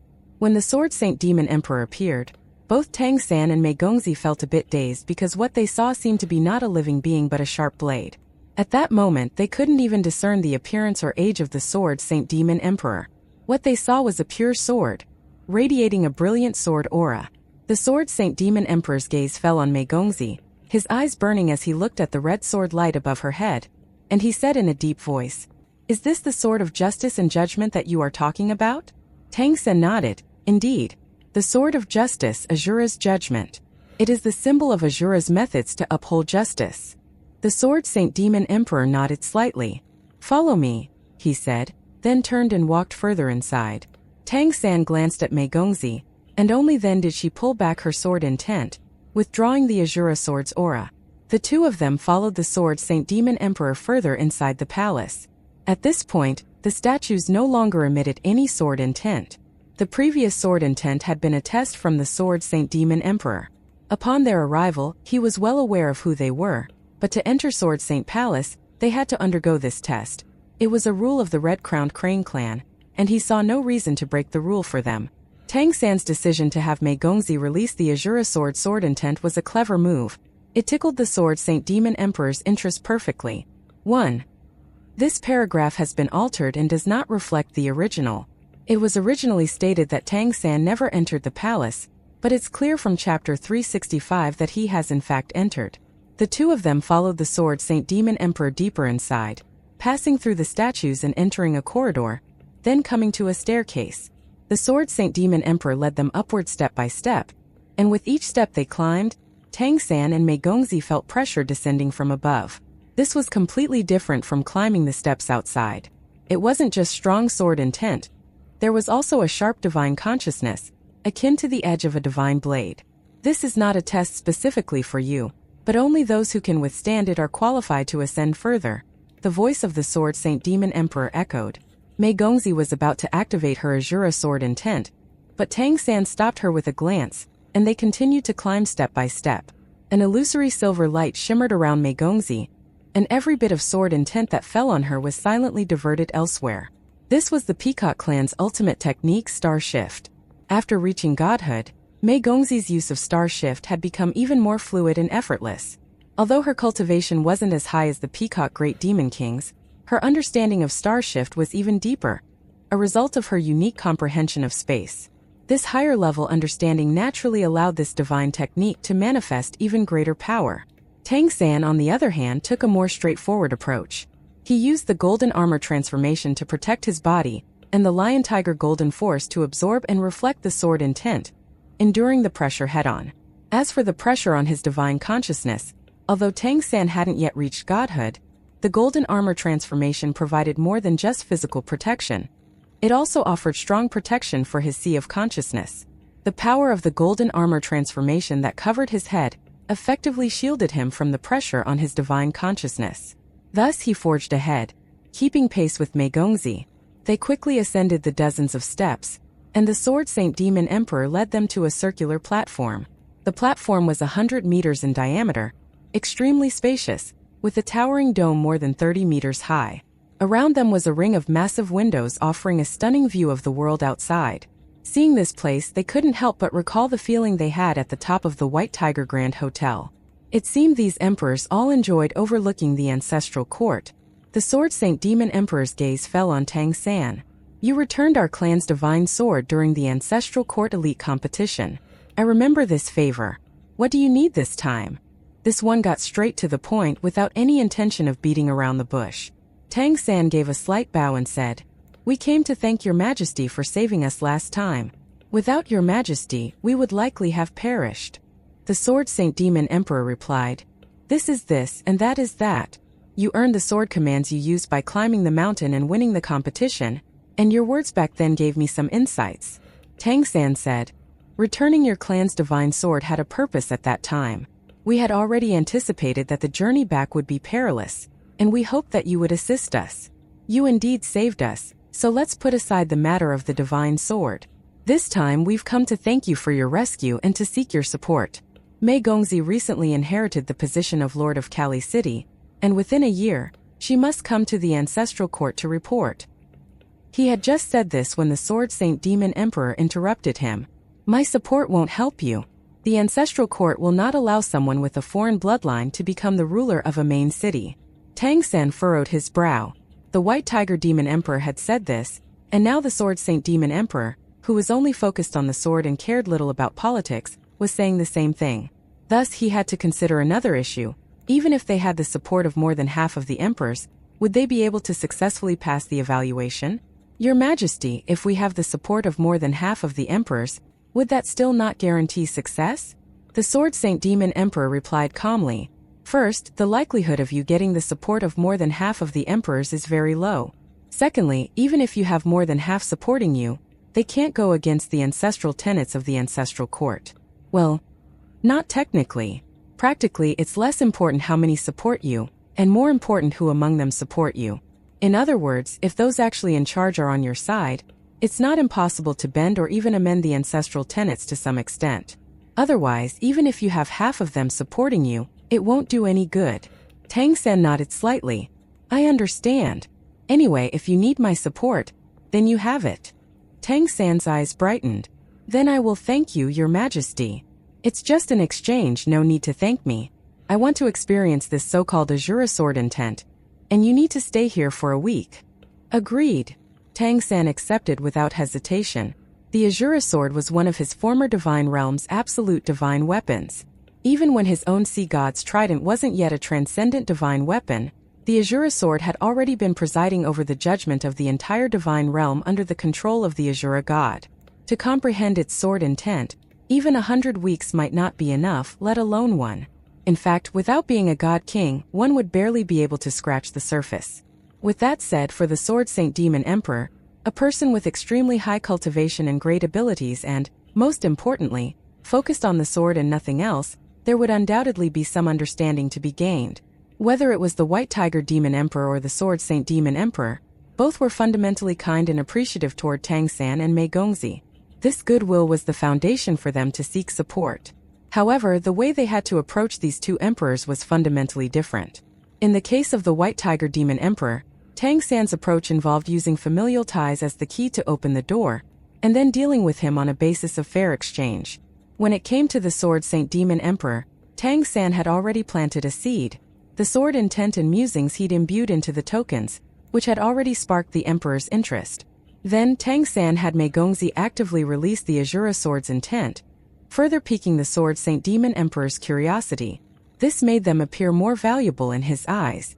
As for the key that opened the door, that was Tang San returning the Red Crown Divine Sword.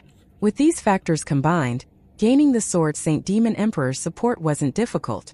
Both the White Tiger Demon Emperor and the Sword Saint Demon Emperor believed that their support alone wouldn't change much, but Tang San begged to disagree. These two emperors were key components of Tang San's plan. In addition, allowing the latter to experience the Azura sword intent wasn't just about securing support. When Mei Gongzi reported to the council, it was also about hoping that he would intervene at critical moments. "I have a question. Can you answer it?" the Sword Saint Demon Emperor asked, looking at Tang San. The Sword Saint Demon Emperor stared at him intently. "Can you tell me how you escaped from Tenebris? At that time I couldn't sense your presence at all." Tang San pondered for a moment before shaking his head. "Your Majesty, I don't wish to deceive you. This question touches on the very core of my being, so I am afraid I cannot disclose my methods. Please understand." The Sword Saint Demon Emperor gave him a long, deep look, then nodded and did not press further. Instead, he sat down cross-legged. Tang San pulled Mei Gongzi to sit opposite him. Mei Gongzi activated her divine consciousness, drawing forth a strand of the Azura sword's intent and releasing it. Without a doubt, Sword Saint Palace was also an excellent place for cultivation. The spiritual energy of heaven and earth here was extremely pure, and it had no particular attribute. It was just pure essence, suitable for all aspects of cultivation. Tang San and Mei Gongzi thus stayed in the Sword Saint Palace, cultivating together with the Sword Saint Demon Emperor. 7 days passed in the blink of an eye. When the Sword Saint Demon Emperor reopened his eyes, there was a subtle change in his gaze. Tang San and Mei Gongzi, drawn by his aura, also opened their eyes. "This is the most pure and vast sword intent I have ever felt in my life.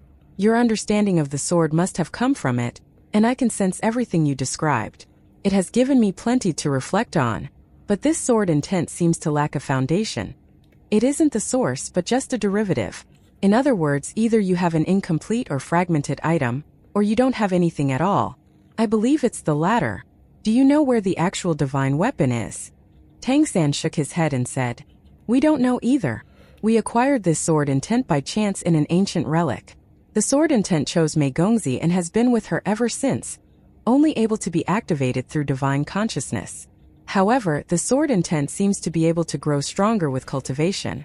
Perhaps in the future, we might find the actual divine weapon." The Sword Saint Demon Emperor sighed. "It must really be an extraordinary divine weapon. If you do find it, be sure to bring it to me so I can take a look at it. There are few things in this world that interest me anymore. But after taking a glimpse at the truth contained within this sword intent, I feel a strong urge. I think I understand what you meant by the sword being born from the heart.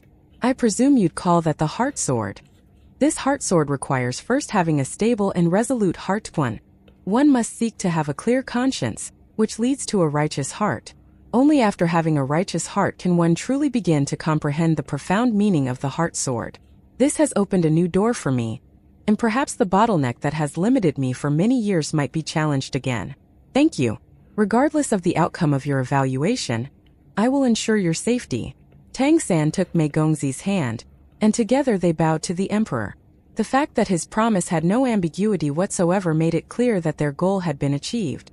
The Sword Saint Demon Emperor looked at Mei Gongzi and said, Your talent is exceptional, and you have this divine sword intent protecting you. But if you wish to become an emperor in the future, you must be prepared to slay an emperor. Only by slaying one emperor can another rise. Therefore, the greater your talent, the more pressure you may face in the future. Mei Gongzi's heart tightened. The White Tiger Demon Emperor had said something similar. The number of emperors was limited. It seemed that 16 emperors was the maximum on the demon continent. She instinctively looked at Tang San beside her, but Tang San remained calm, simply thanking the Sword Saint Demon Emperor. The two of them bid farewell and left the Sword Saint Palace. Mei Gongzi let out a slight breath, but her eyes showed undeniable worry. She had some confidence before coming to the ancestral court this second time. But after talking with the two emperors, she now truly understood how difficult it would be to pass the evaluation and become the true master of Kali City successfully. Moreover, she began to understand why Tang San had said that the Celestial Fox Demon Emperor would be their biggest challenge. Although the Sword Saint Demon Emperor hadn't explicitly stated it, the implication was clear. The one in charge of the ancestral court likely did not support them. And who was the one in charge?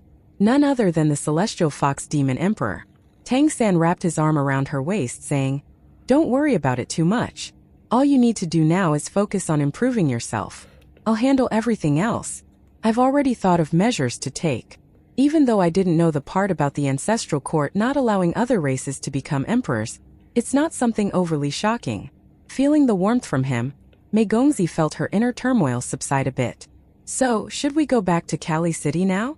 Tang San shook his head and said, "We've come all this way, there's no rush to return. Your grandfather's place is the best for your cultivation. Stay there and train hard. You have to reach the Great Demon King level as soon as possible. Once you reach that level and combine it with the Azura Sword's intent, even an emperor would find it difficult to kill you. I also have some things I need to take care of." "All right," Mei Gongzi nodded, already accustomed to his arrangements. "But you must be careful. Even though your appearance has changed, those emperors who have seen you up close might still recognize you." "I know, don't worry." The two returned to the top floor of the White Tiger Grand Hotel. Not wanting to waste the opportunity to cultivate in the Amethystan training room, they first spent some time working on their divine consciousness. This time, however, they made sure not to overstay. Mei Gongzi moved to another room and continued her meditation, while Tang San left once again. This time, Tang San had come to the ancestral court for two reasons. One was to gauge the attitudes of the two emperors, and the other was to prepare for the integration of his next transcendent bloodline. With the golden armor transformation protecting him, Tang San's body had now reached an impressive level of resilience. To complete the transformation of the Blue-Silver Emperor into a transcendent bloodline, he needed to prepare several things. First, he required bloodline power of extreme yin and yang. Naturally, this had to come from the scorching sunflowers and the Netherman flowers, and it had to be at least at the peak of the Ninth Order. Additionally, he required a balanced and harmonious nymph bloodline power to act as a stabilizer, ensuring that the Blue-Silver Emperor imprint was strong enough not to collapse during the fusion of yin and yang. This required the balancing bloodline to be a first-tier bloodline as well. In other words, the next transcendent bloodline would have to be a fusion among not two but three. The power of the golden armor transformation had given Tang San a certain level of confidence. He was preparing to do something truly extreme, something that, if successful, would change everything.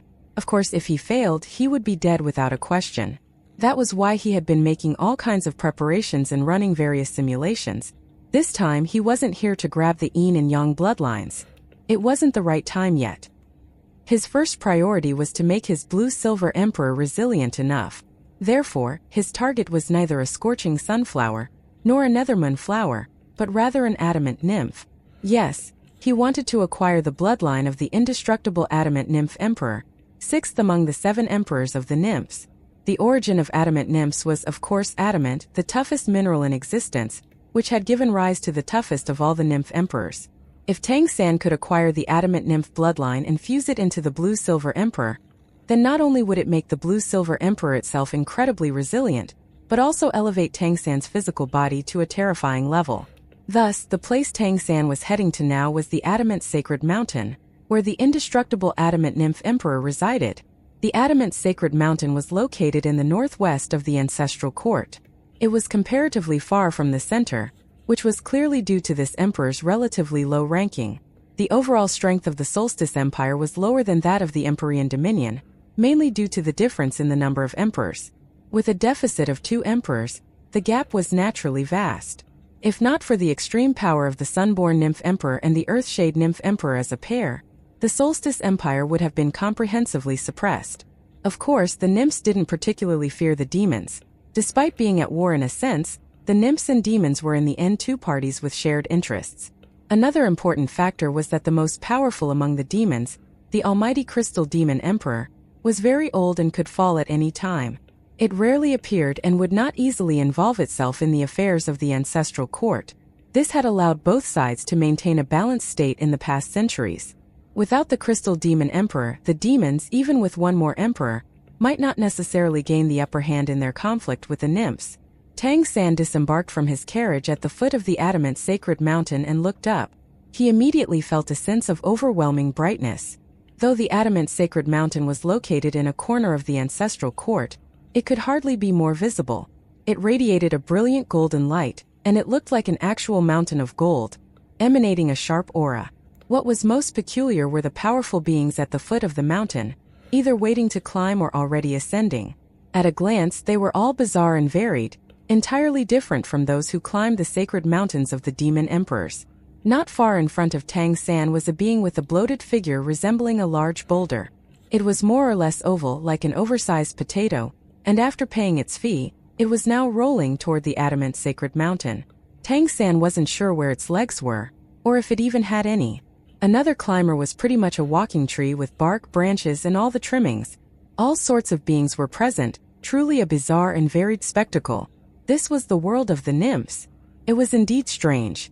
Tang San thought that if he had the opportunity in the future, he really should visit the nymphs' territories to see what opportunities the Solstice Empire had to offer. 1. The original word used here is commonly used with the meaning of making up one's mind, i.e. being fully determined. Tang San not only found plants interesting, but also felt a deep affinity toward them. After all, in his previous life, his primary martial soul was a plant type. Soul. He activated the Blue-Silver Emperor imprint, sprouting deep blue vines. After multiple mutations, the Blue-Silver Emperor was completely unrecognizable as its original species, the lowly green jade vine, which wasn't even a nymph, let alone a strong one. The deep blue vines were covered in thorns, extremely tough, and emitted a strong aura. Tang San released the vines around his body, ostensibly showing off that he was a nymph. The nymphs were known for their vast diversity, and unlike in the case of demons, bloodline mutations and combinations were quite common among them. Merging different species was entirely normal. A mutated bloodline wouldn't surprise anyone. Instead, it was seen as completely ordinary. Even the foremost of the Solstice Empire, the Sunborn Nymph Emperor and the Earthshade Nymph Emperor, were the result of grafting other bloodlines to a first-tier one as a basis. Among the demon races, mutation was rarely considered a good thing. But among the nymphs, mutation meant power. The aura he radiated was at the level of a second-tier bloodline, so even if there were people that felt like starting trouble, that was a good enough deterrent. In other words, even though nobody recognized his race, nobody felt like finding out either. During the Ancestral Court Elite competition, apart from using yin-yang energy, Tang San had never activated his Blue-Silver Emperor. Therefore, he didn't have to worry about being recognized. He simply swayed his vines, paid the entrance fee, and began his ascent up the adamant sacred mountain. As Tang San entered the range of the adamant sacred mountain, he immediately felt something unusual. The sensation coming from the mountain was not the sharp aura he had sensed from afar, but rather a very peculiar sense of viscosity. The surface of the adamant sacred mountain was enveloped in a faint golden aura. Once inside this aura, it felt as though he was submerged in a viscous fluid. This fluid seemed to invade the body, affecting it and causing a feeling of heaviness. Therefore, the various nymphs climbing ahead of him all had a layer of golden aura surrounding them. Some of the nymphs climbing the mountain soon found themselves unable to move from the sheer weight. Within minutes, they would turn into statues and roll straight down the mountain. There were quite a few such cases. After falling to the foot of the mountain, no one paid them any attention. After a while, they would get up, still covered in that golden aura, and slowly take their leave, still dragging their heavy bodies along. After a moment of observation, Tang San figured out what the adamant sacred mountain provided to those who climbed it.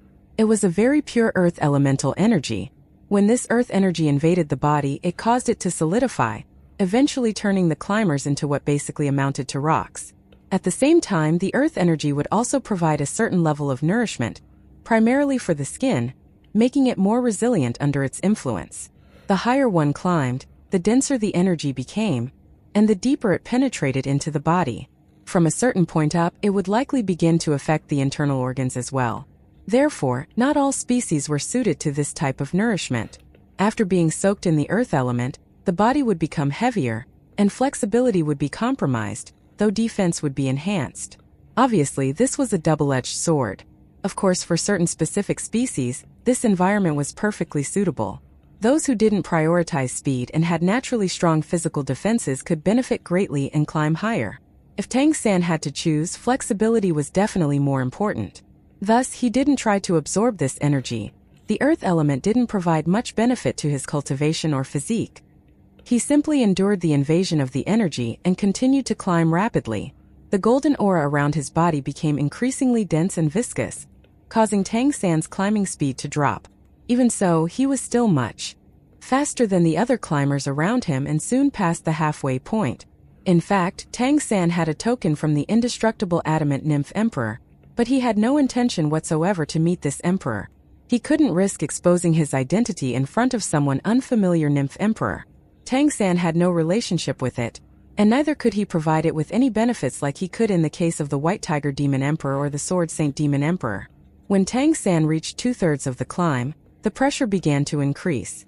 In addition to the heavy earth elemental energy, sharp pressure started to descend from the mountain's peak.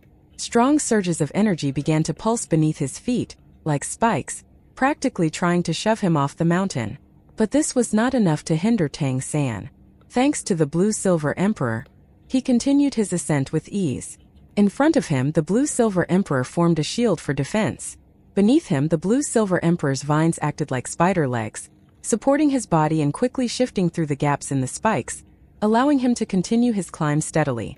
Gradually, the Adamant Palace at the peak of the Adamant Sacred Mountain came into view.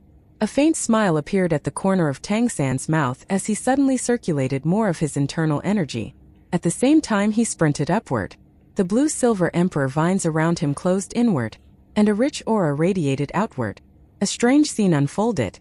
Among the many powerful beings climbing the Adamant Sacred Mountain, those with plant-type bloodlines actually started to leak bloodline power, which converged toward Tang San. This formed a light blue aura around him, isolating him from the invading earth energy and allowing him to ascend quickly, forcing his way to the summit. This was an ability from Tang San's previous life.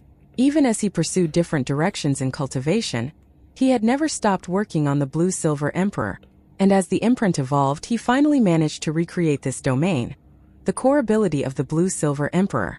The Blue-Silver domain could connect to all the plants within its range, harmonizing with them and drawing on their energy for Tang San's own use. In areas with abundant plant life, the power of this domain would be even greater. Although the Adamant Sacred Mountain had no plants growing on it, the climbers were all powerful beings. While there were fewer plant-type nymphs here compared to mineral-type ones, there were still a fair number. By borrowing their strength, Tang San's final ascent became much easier, and thanks to the massive pressure they were suffering, they didn't notice that a minute amount of their energy was leaking elsewhere. A domain! A deep voice rang out. In front of the Adamant Palace stood a tall and burly nymph that seemed to be a human male. Indeed, it looked human, although it was extremely massive for a human. It was holding a massive shield in its hand and staring intently at Tang San. Tang San retracted the vines that had spread around him, nodded, and greeted it. "Hello," the burly nymph said in a deep voice. "If you want to enter the Adamant Palace, you must pass through me. If you can withstand my attacks for 3 minutes or break through my defense, you will pass. Well, if you can really break through my defense, then you're overqualified." As he spoke, the burly nymph slammed its massive shield into the ground, producing a deep rumble. The burly nymph stood over 2.5 meters tall, and the massive shield in its hand was even more imposing. It was 3 meters tall and triangular, about 1.5 meters wide at the top and narrow at the bottom. The shield was a translucent yellow and clearly extremely thick and sturdy, and radiated an aura that blocked out spiritual power. Although it didn't seem to be a divine weapon, purely in terms of defense, it was no less formidable than most divine weapons. "Please." Tang San gestured for him to attack. Tang San's purpose in coming here was precisely to challenge a powerful member of the adamant nymph lineage and obtain their bloodline power. He had fully expected to be offered such a challenge, given his experience with other sacred mountains, so he was perfectly fine with it. Given the aura emanating from this opponent, Tang San could tell that he was dealing with a nymph king, and nothing could have made him happier. Compared to other demons and nymphs, members of the adamant nymph clan found crossing tribulation fairly easy, as they excelled at defense, and those races that had good defense generally had an easier time with tribulations.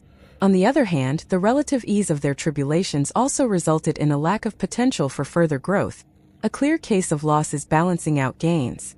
The burly nymph clearly had no intention of exchanging more words with Tang San. It stepped forward, raised its giant shield, and charged directly at Tang San. The shield went up into the air, then came crashing down with formidable force. Though the adamant nymph king didn't move all that fast, its momentum was like that of an unstoppable landslide coming down the slope of a mountain. The massive shield was driven by immense power, and a yellow aura burst forth from it, covering a vast area and leaving no room for evasion. Vines around Tang San suddenly shot out, with dozens of them winding toward the opponent. At the same time, four vines braced against the ground, forcefully propelling Tang San into the air. The adamant nymph king roared. Shock!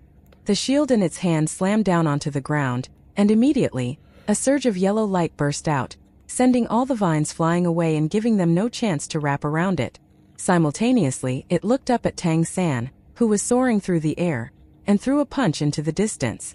A mass of yellow light shot toward Tang San like a cannonball. Tang San had no intention of blocking that strike head-on. He had some vines coil under his feet, then jumped off of them, propelling himself even higher into the sky and dodging the blast. Meanwhile, hundreds of blue-silver emperor vines descended from the heavens, aiming to envelop the area below. The vines formed a cage, trapping the adamant nymph king. The nymph king lifted its heavy shield and struck upward fiercely. The shield emitted a blinding light, immediately expanding the cage and forcing it open. Meanwhile, Tang San seized the opportunity to land quickly. Vines snaked along the ground, once again winding toward the opponent. Simultaneously, Tang San leaped into the air, gathering vines around him and forming a massive lance centered on his body. In this state, he shot straight toward the adamant nymph king. Blue-silver emperor tyrant spear. The blue-silver cage had been forced open, but the vines on the ground were already winding their way toward the opponent once more. Tang San's attacks didn't seem particularly strong to the adamant nymph king, but the way Tang San used softness to counteract hardness made the fight particularly frustrating for it. Moreover, as the nymph king had mentioned earlier, if Tang San could last more than 3 minutes, he would pass the challenge. Time was ticking away, and the adamant nymph king was not about to let that happen. Yellow light surged instantly as the nymph king let out a roar, and the spiritual fluctuations around it became intense.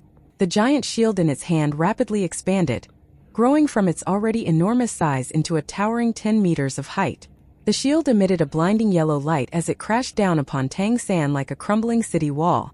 Oh, is this its ultimate move? A faint smile appeared at the corner of Tang San's mouth as he raised his left hand, revealing a teleportation array disc in his palm. In the next moment he was gone.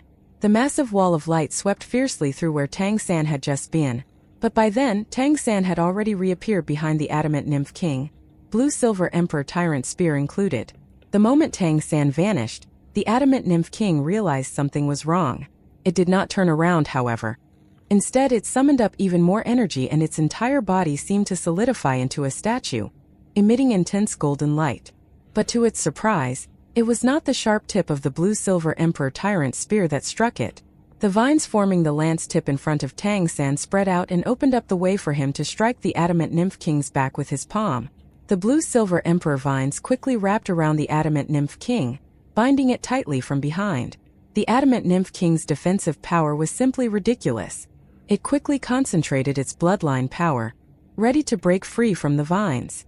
It was confident that against an opponent who wasn't even a nymph king, it could just stand still and allow them to strike it. However, just as it was gathering strength, it suddenly felt a strange suction force from behind. Many tiny spikes had embedded themselves into its skin, though they barely penetrated a few millimeters, something utterly negligible. They exerted a pulling force that weakened its bloodline power, preventing it from immediately breaking free of the vines. The adamant nymph king, furious, let out a deep roar. It used its divine consciousness to drive its bloodline power to surge, and an even stronger burst of bloodline power exploded from it, accompanied by dazzling golden light. With a loud boom, the blue-silver emperor vines were instantly shredded to pieces. Tang San was also blasted backward and sent flying off. The mountain. Senior, you are truly powerful. I will seek your guidance next time, Tang San's voice called out as he let himself be flung away. The adamant nymph king, slightly dizzy, turned to look back but saw only the quickly descending figure. Hey, wait! Don't go yet! The adamant nymph king hurriedly shouted, but Tang San was already gone, disappearing quickly. The adamant nymph king paused for a moment, scratching its head. Had it gone a bit too far just now? It was supposed to be a simple test, but in the end it had gone all out, blasting the opponent away, which was nothing to brag about at its level. On the contrary, this guy's use of his vines and whatnot was quite impressive. And that annoying teleportation array disc? It was truly irritating, especially for someone like it who wasn't good at speed. Oh well, he's gone now. Maybe next time. Meanwhile, Tang San quickly left the range of the adamant sacred mountain, a faint smile on his face. Things had gone even smoother than he expected, and the results of this endeavor were excellent. The adamant nymph king's bloodline power was incredibly dense, and it had a solid and stable foundation. It was undoubtedly one of the more impressive nymph kings. While there were many stronger than it, few could break its defense. If Tang San really wanted to defeat it, he'd need to use his golden armor transformation. Otherwise, breaking through its defense would be impossible at his level. That giant shield was also a very good piece of equipment, likely forged from refined adamant. Tang San couldn't help but feel a pang of envy. Some nymphs sure were wealthy. In any case, having accomplished his goal, it was time to leave quickly, just in case the indestructible adamant nymph emperor noticed something was amiss. Tang San couldn't take any chances when it came to an unknown emperor. A bright yellow bloodline imprint had already formed in his dantian. He would deal with it later when he returned home. Now that he had a teleportation array, returning to the ancestral court in the future would be much easier. There was no rush to acquire yin and yang bloodlines. First, he needed to stabilize the blue-silver emperor, and use the adamant nymph's fusion to elevate it to a first-tier bloodline. Thus, Tang San quickly returned to the White Tiger Grand Hotel. Let's go, we're heading back now. Without wasting any time, Tang San immediately activated the teleportation array on the second top floor, and took Mei Gongzi away with him. Compared to the temporary array they used when fleeing the ancestral court last time, this one was much more refined. The light of the teleportation array was confined to the room, and in the next moment, they vanished into thin air. 1 minute after they left, the White Tiger Demon Emperor appeared in the teleportation room. He had a thoughtful expression on his face as he observed the residual spatial fluctuations and examined the array. The White Tiger Demon Emperor had watched Tang San build this teleportation array with his own eyes, which was why he had a good understanding of it. Although his knowledge in this area wasn't as extensive as Tang San's as an emperor, he could make extremely precise judgments about subtle energy changes. He knew that this teleportation array was quite extraordinary, but to achieve long-distance teleportation, one needed not only high enough cultivation but also the ability to activate the array's core, most likely using a space attribute divine item. However, he didn't dwell on it much. In his view, that space attribute divine item was naturally the celestial plume, the sacred artifact of the Peacock Demon clan. Little did he know that the celestial plume had recently been trembling in fear, as someone was preparing to refine it. With a flash of light, Tang San and Mei Gongzi quietly appeared in a cave outside Black Dragon City. Seeing the familiar cave, Mei Gongzi's eyes sparkled with excitement. They had succeeded. They had successfully transported themselves all the way to Black Dragon City in one go, and this jump wasn't random. It had carried them to the exact spot designated by Tang San. A second teleportation would bring them back to Golden Valley. The two sat down and meditated to recover their spent spiritual power and divine consciousness. An hour later, Tang San once again activated the space-time beacon, the actual space attribute divine item he was using to control the arrays. The next moment they were gone. A familiar aura of life enveloped them, and there they were, back in Golden Valley. The entire journey from the ancestral court back to Golden Valley had taken just over an hour. This was nothing short of miraculous, undoubtedly a first in the history of the demon continent. Mei Gongzi turned to look at Tang San, her heart racing a bit. With a teleportation array, The possibilities for maneuvering between Kali City and the Ancestral Court were endless. Since Kali City was the farthest of the main cities from the Ancestral Court, the opportunities for strategic moves were even greater. Tang San looked perfectly calm. After all, this was in perfect accordance with his plans. Mei Gongzi took a deep breath.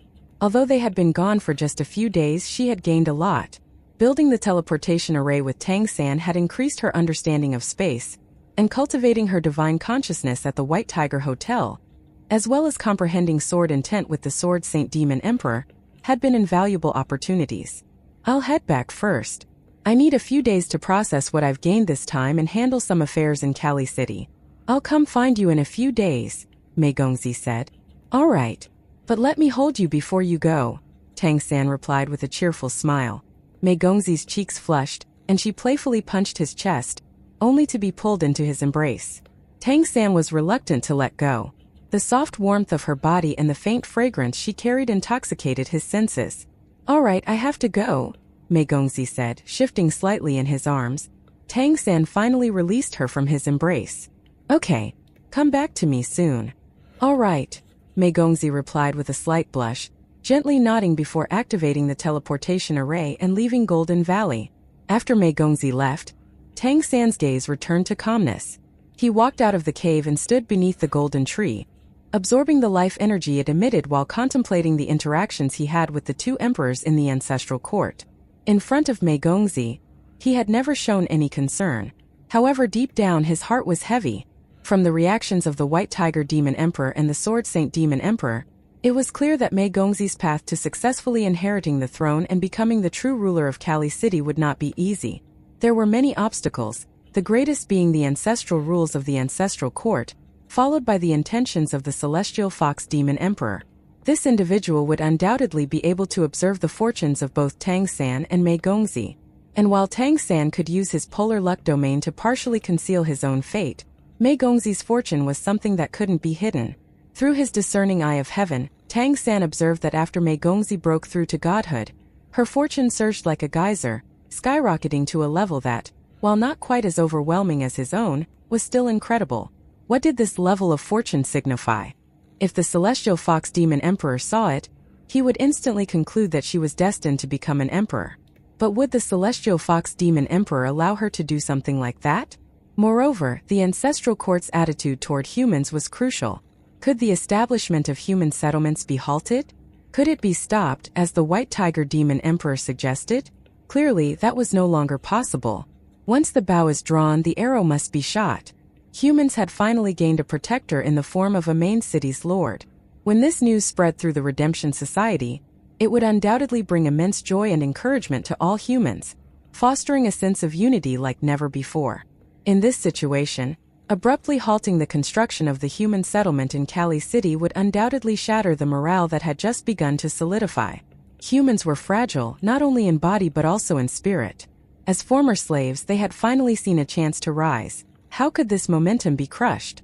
But when the Ancestral Court exerted its will, could Kali City stand against it? Mei Gongzi hadn't even undergone evaluation yet, and even if she did, he saw much further ahead than Mei Gongzi did. If humanity wanted to survive, they couldn't rely on luck. Betting on the Ancestral Court allowing the construction of human settlements was more than just gambling with their lives. It was practically a death wish. More preparations had to be made. Tang San had made his resolve, and thus delayed no longer. Sitting cross-legged beside the golden tree, he calmed his mind and focused inward. The powerful aura of the adamant nymph bloodline imprint emanated a faint glow. It was the bloodline of a 10th order nymph king, but what Tang San could actually absorb was only at the peak of the 9th order. Until he broke through to godhood, his own bloodline power would be capped at this level. While the golden armor transformation made him on par with god-level beings, it did not mean that he himself was one. And this was precisely what made his transcendent bloodline so terrifying. Without hesitation, Tang San activated his golden armor transformation for protection, used his discerning eye of heaven for control, and began directing the adamant nymph imprint toward the blue-silver emperor imprint. To avoid any adverse effects, he deliberately held back the yin-yang vortex, ensuring it did not participate in this fusion. The adamant nymph bloodline was incredibly solid. As the fusion began, Tang San felt as if his entire body was hardening.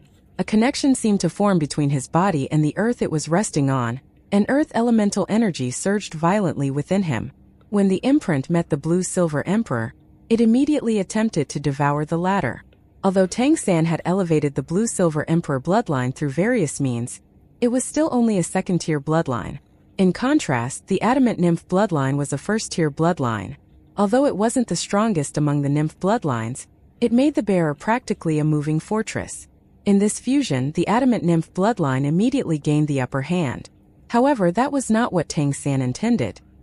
He had no intention of having the adamant nymph absorb the blue-silver emperor. Thus, he integrated his divine consciousness into the blue-silver emperor and simply allowed the adamant nymph imprint to bombard it with energy. The blue-silver emperor imprint seemed to be on the defensive, but it actually slowly absorbed the adamant nymph's energy, gradually strengthening itself. At this moment, the overwhelming power of the golden armor transformation proved invaluable. The adamant nymph imprint's assault was fierce, attempting to breach the blue-silver emperor's defenses. However, with the discerning eye of heaven enhancing the blue-silver emperor's fortune, and the golden armor transformation providing defense, the adamant nymph imprint had no choice but to let itself be absorbed. Tang San was not one to act rashly. The planar suppression caused by fusing the golden armor transformation had been somewhat unexpected, or at least its level had not been something Tang San could predict, but bloodline fusions that did not transcend the first tier would not encounter such issues. Gradually, the blue-silver emperor imprint began to turn crystalline. It was still a fusion of blue and gold, but more like a golden-tinged sapphire. Its toughness increased exponentially, and the aura of the imprint rapidly surged, quickly reaching the level of a first-tier bloodline. Tang San's body also seemed to become more translucent. He could feel that, along with the emergence of this new first-tier bloodline, his body's toughness had increased even further. At the same time, the feeling of being filled to the brim was becoming increasingly difficult to suppress. At this moment, Tang San was not just full, but like an overinflated balloon, on the verge of bursting at the slightest touch. The explosion itself would not harm him, but it would instantly trigger a tribulation, forcing him to break through then and there or die. This was a situation Tang San absolutely did not want. He needed to wait to bide his time, until he reached the moment he deemed most opportune for his tribulation. By the time the adamant nymph imprint was fully absorbed by the blue-silver emperor, daylight had already arrived. Sunlight streamed through the openings in the canopy, bathing the ground below in a radiant glow. Tang San's aura became more restrained. Although the absorption process had been relatively quick, he had to spend more time stabilizing and compressing his cultivation. He had now reached the absolute pinnacle of the ninth order. Among his many bloodline imprints, only the chronocroc transformation wasn't first tier. Crystalline was hard to assess, and the discerning eye of heaven hadn't reached the peak of the ninth order. The remaining bloodline imprints were all exceptionally strong first-tier ones, and one was even beyond that. In this state, if it weren't for the inevitable and severe complications that a tribulation might bring, Tang San would have been completely satisfied with undergoing it now. His foundation was as solid as could be. But with things being as they were, he could only wait. Going forward, he didn't even dare to cultivate his internal energy using the mysterious heaven technique. Instead, he had to focus his efforts on nurturing his divine consciousness and making various preparations. There were many things he needed to prepare, not just for himself but also for Mei Gongzi. Another month passed in the blink of an eye. Throughout this month, Tang San quietly meditated, using the life energy of the golden tree to stabilize his internal energy, which filled his dantian and meridians to the absolute brim. He had finally managed to suppress it, and this was only thanks to the golden armor transformation making his body tougher and increasing his capacity for energy storage. Only after achieving this stable state could he dare to fully utilize his abilities. Otherwise, a single misstep could trigger a tribulation. Kali City seemed to have returned to normal during this time. With the Queen Consort's support, although there were still dissenting voices within the Peacock Demon clan, Mei Gongzi's position as the new clan leader was now secure. During this period, Mei Gongzi and Tang San had made another trip to the ancestral court. This time they had no other purpose but to use the White Tiger Demon Emperor's training room to cultivate their divine consciousness. Tang San also met with Big Cat in private. During this period, Big Cat had also successfully broken through and officially entered godhood, a first in the history of the Lion Tiger clan. When he met with Tang San, he told him that he was about to enter seclusion once more. The Golden Lion clan provided him with their most essential resources to help him advance more quickly. Mei Gongzi was preparing to present herself as a future emperor in the ancestral court, and thus had to show off in a manner of speaking. On the other hand, Big Cat was nowhere near as high profile, but he also had a first-tier bloodline and the potential to become an emperor. In the eyes of the Golden Lion clan, with Big Cat having comprehended the god-killing domain and become the master of the god-slaying sword, there was not a single doubt that he would reach that level sooner or later. Obviously, the clan was fully committed to supporting his advancement. Also obviously, this was because they wanted him to deal with the Golden Lion clan's old enemies in the future. But it was a mutual exchange and nobody had any complaints about it. Big Cat didn't know how long his seclusion would last, so he gave Tang San a generous amount of resources to bring to the Lion Tiger clan, to support the cultivation of its members. The Lion Tiger clan had few members, but with the bloodline fusion, they all had a first-tier bloodline that was no longer plagued by deadly conflicts. Producing powerhouses was simply a matter of time and resources. Some of the more senior members would have long since broken through to become gods if they had the resources, so the gift was more than welcome. There were less than 10 months left before Mei Gongzi's deadline. Time was pressing, and she was training day and night, determined to raise her cultivation to a level as high as possible before that journey. In his cultivation, Tang San focused on two main tasks: converting spiritual power into divine consciousness and fully dedicating himself to refining the space-time beacon. The better this divine artifact was refined and the more it aligned with his own being, the greater its assistance would be to him. The continuous supply of heavenly fire essence iron made Tang San's rainbow skyfire liquid increasingly powerful, and the refining process was going smoothly. A significant portion of the divine consciousness he cultivated was also being invested into nurturing the space-time beacon. The space-time beacon was crucial to Tang San's breakthrough to godhood, and it was also integral to whether Mei Gongzi could successfully pass the evaluation. He did not dare to slack off for even a moment. "Little Mei, I may need to leave for a while," Tang San said as they both emerged from their meditation session. His words caused Mei Gongzi's face to change color instantly. "Where are you going?"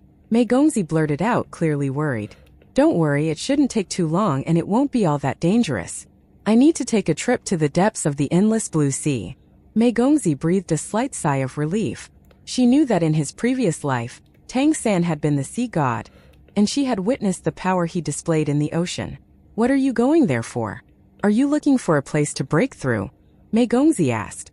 She eagerly anticipated Tang San's breakthrough to godhood. After training with him for so long, she had gradually come to understand the depth of his potential. She knew just how crucial it was for Tang San to become a god. Once he did, everything would change. If he could manage this before she went to the ancestral court to report in, that would be the best possible outcome. Tang San shook his head. "No, I can't undergo a tribulation in the ocean. That would bring great disaster to the endless blue sea. Moreover, I doubt I could successfully complete a tribulation in the ocean." Mei Gongzi was puzzled. "Then what are you going there for?" Tang San replied in a serious tone. "I'm going to find suitable places for survival. The ocean has countless islands. I need to find some large enough to relocate part of our human population. The settlement now houses nearly 1 million people. As it grows, it's already causing discontent within Kali City, and the ancestral court is aware of it. The fact that they haven't acted yet doesn't mean they won't in the future. This could also affect your evaluation. For the safety of our people and for you, we must be prepared." Mei Gongzi was taken aback. "There are many sea creatures in the ocean, and we've never attempted sea transport. How are we going to move them?" Tang San replied. "That's the important task you need to handle next. After I leave, you should go to our human settlement and have the organization mobilize people with appropriate demonic god transformations to build ships according to the blueprints I've drawn up. The more the better. Also gather food, seeds and essential supplies. Once I find a suitable location, we'll relocate them.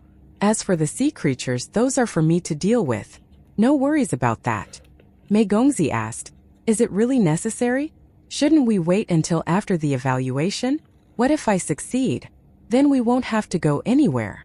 Tang San waved his hand and said, "Whether your report succeeds or fails, this is something we must prepare for. Even if you fail, if we can relocate some of our people overseas, at least they won't be enslaved again." Hearing this, Mei Gongzi nodded and said, "All right, let's do it your way." Tang San handed her the blueprints he had prepared. The plans were very detailed, explaining how to build the ships, what materials to use, how to assemble them, and how to launch them to sea. The entire process was clearly laid out. These plans and blueprints were something Tang San had drawn up over the past month while he was not cultivating. He had chosen to design a 3-masted ship, something useful and not overly complex. In his previous life, building a proper ship was a lengthy and complex process. The resources available had to be processed in many ways. For instance, the wood had to dry for a long time, then it had to be treated in various ways in order not to be destroyed by seawater and barnacles sticking to the hull. On Phelan Planet, on the other hand, these tasks were much easier. The resources on this plane were simply too abundant, so it was much easier to find the perfect material for the application. For example, the Kali Mountains had abundant forests, and one of the more common trees was the ironflower tree. It grew tall, straight, and tough, and its wood was not impacted by humidity, so it neither shrunk nor swelled. That easily solved the problem of the construction material.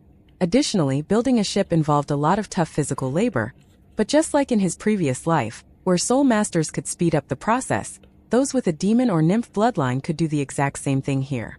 They could also man a ship much more proficiently than ordinary humans as long as they were taught the ropes. Besides, when the time came to set sail, Tang San would accompany them. With the sea god at the stern, sailing out would be a breeze. "When are you leaving?" asked Mei Gongzi. Tang San said. "I'm preparing to leave right now. I'll try to go and return as quickly as possible." Mei Gongzi reluctantly nodded. "All right, but make sure you come back soon. I'll head to the settlement today and start making arrangements with the mayor. I'll also mobilize the Etherhorn Merchant Association to help." "No, don't use the Etherhorn Merchant Association," Tang San warned her.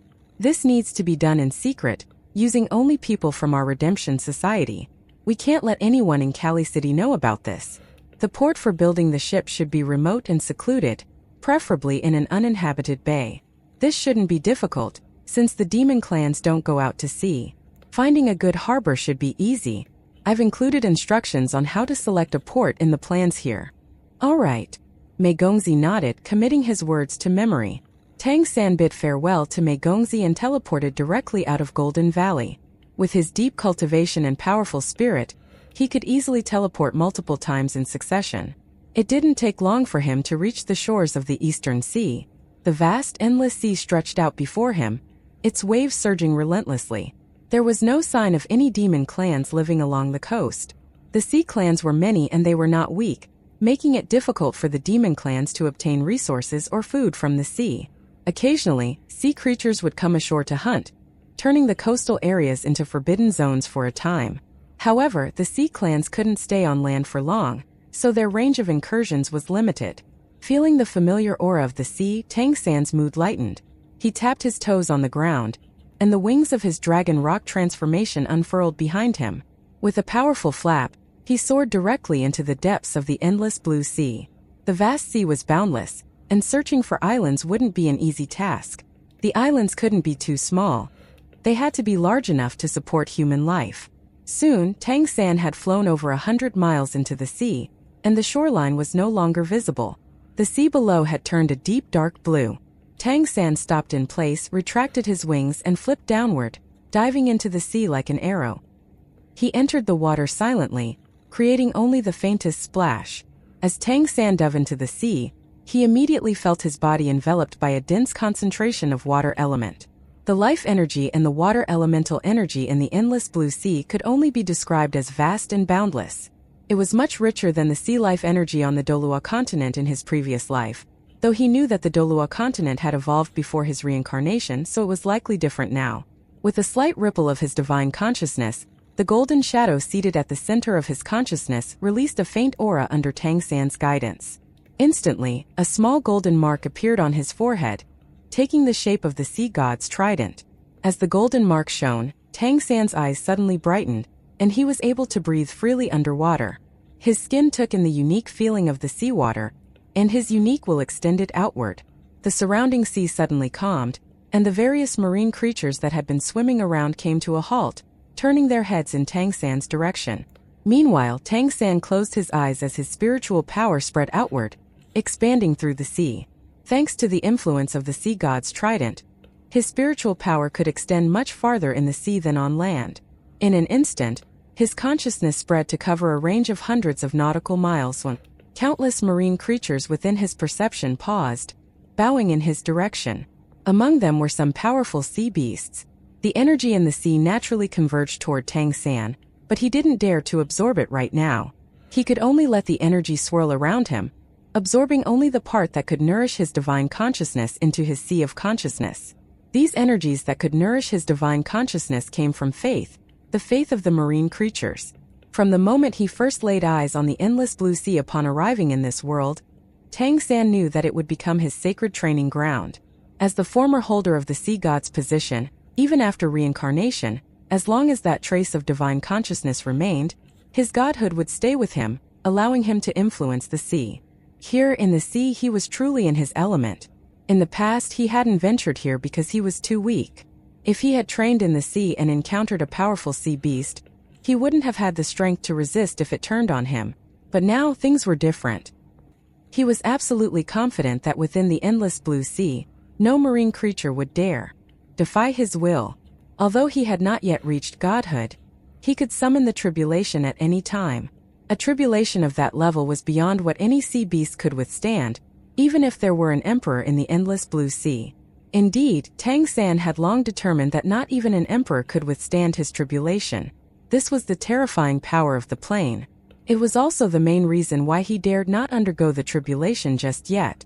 Guided by his divine consciousness, a massive shark soon appeared before Tang San, bowing its head respectfully. This shark was over 10 meters long, with a dark gray back and a snow-white belly. The aura it emitted was comparable to that of a ninth-order expert on land.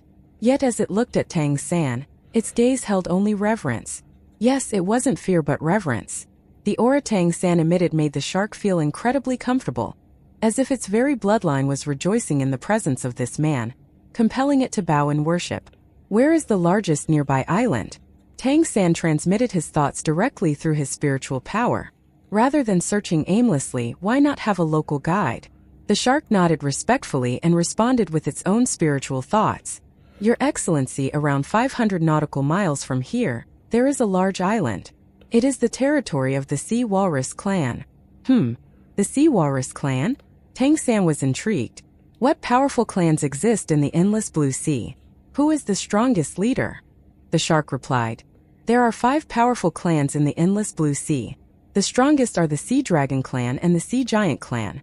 Then there's our Sea Shark clan, the Sea Walrus clan and the Mermaids. All are strong clans.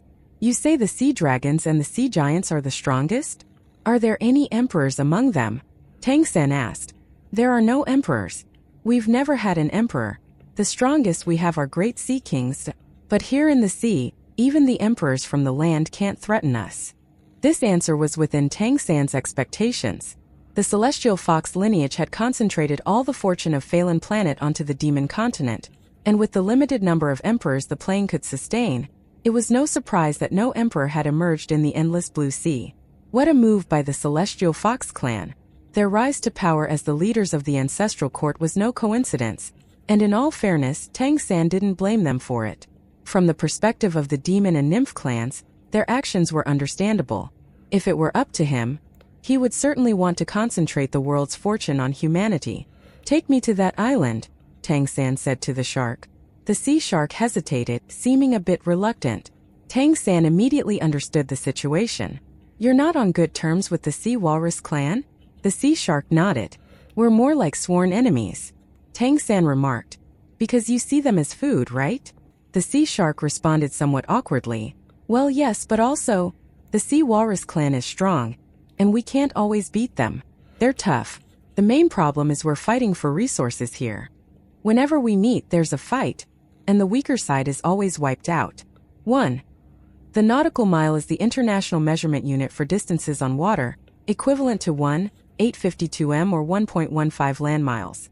Since it's the international standard, we will be using it here. 1 knot is a speed of 1 nautical mile per hour. 2. The Ross here actually used the term that we translated as Great Demon King. However, there is precedent, plenty in fact, of the term Demon King or Great Demon King being used as a generic level indicator, often to refer to nymph kings and great nymph kings.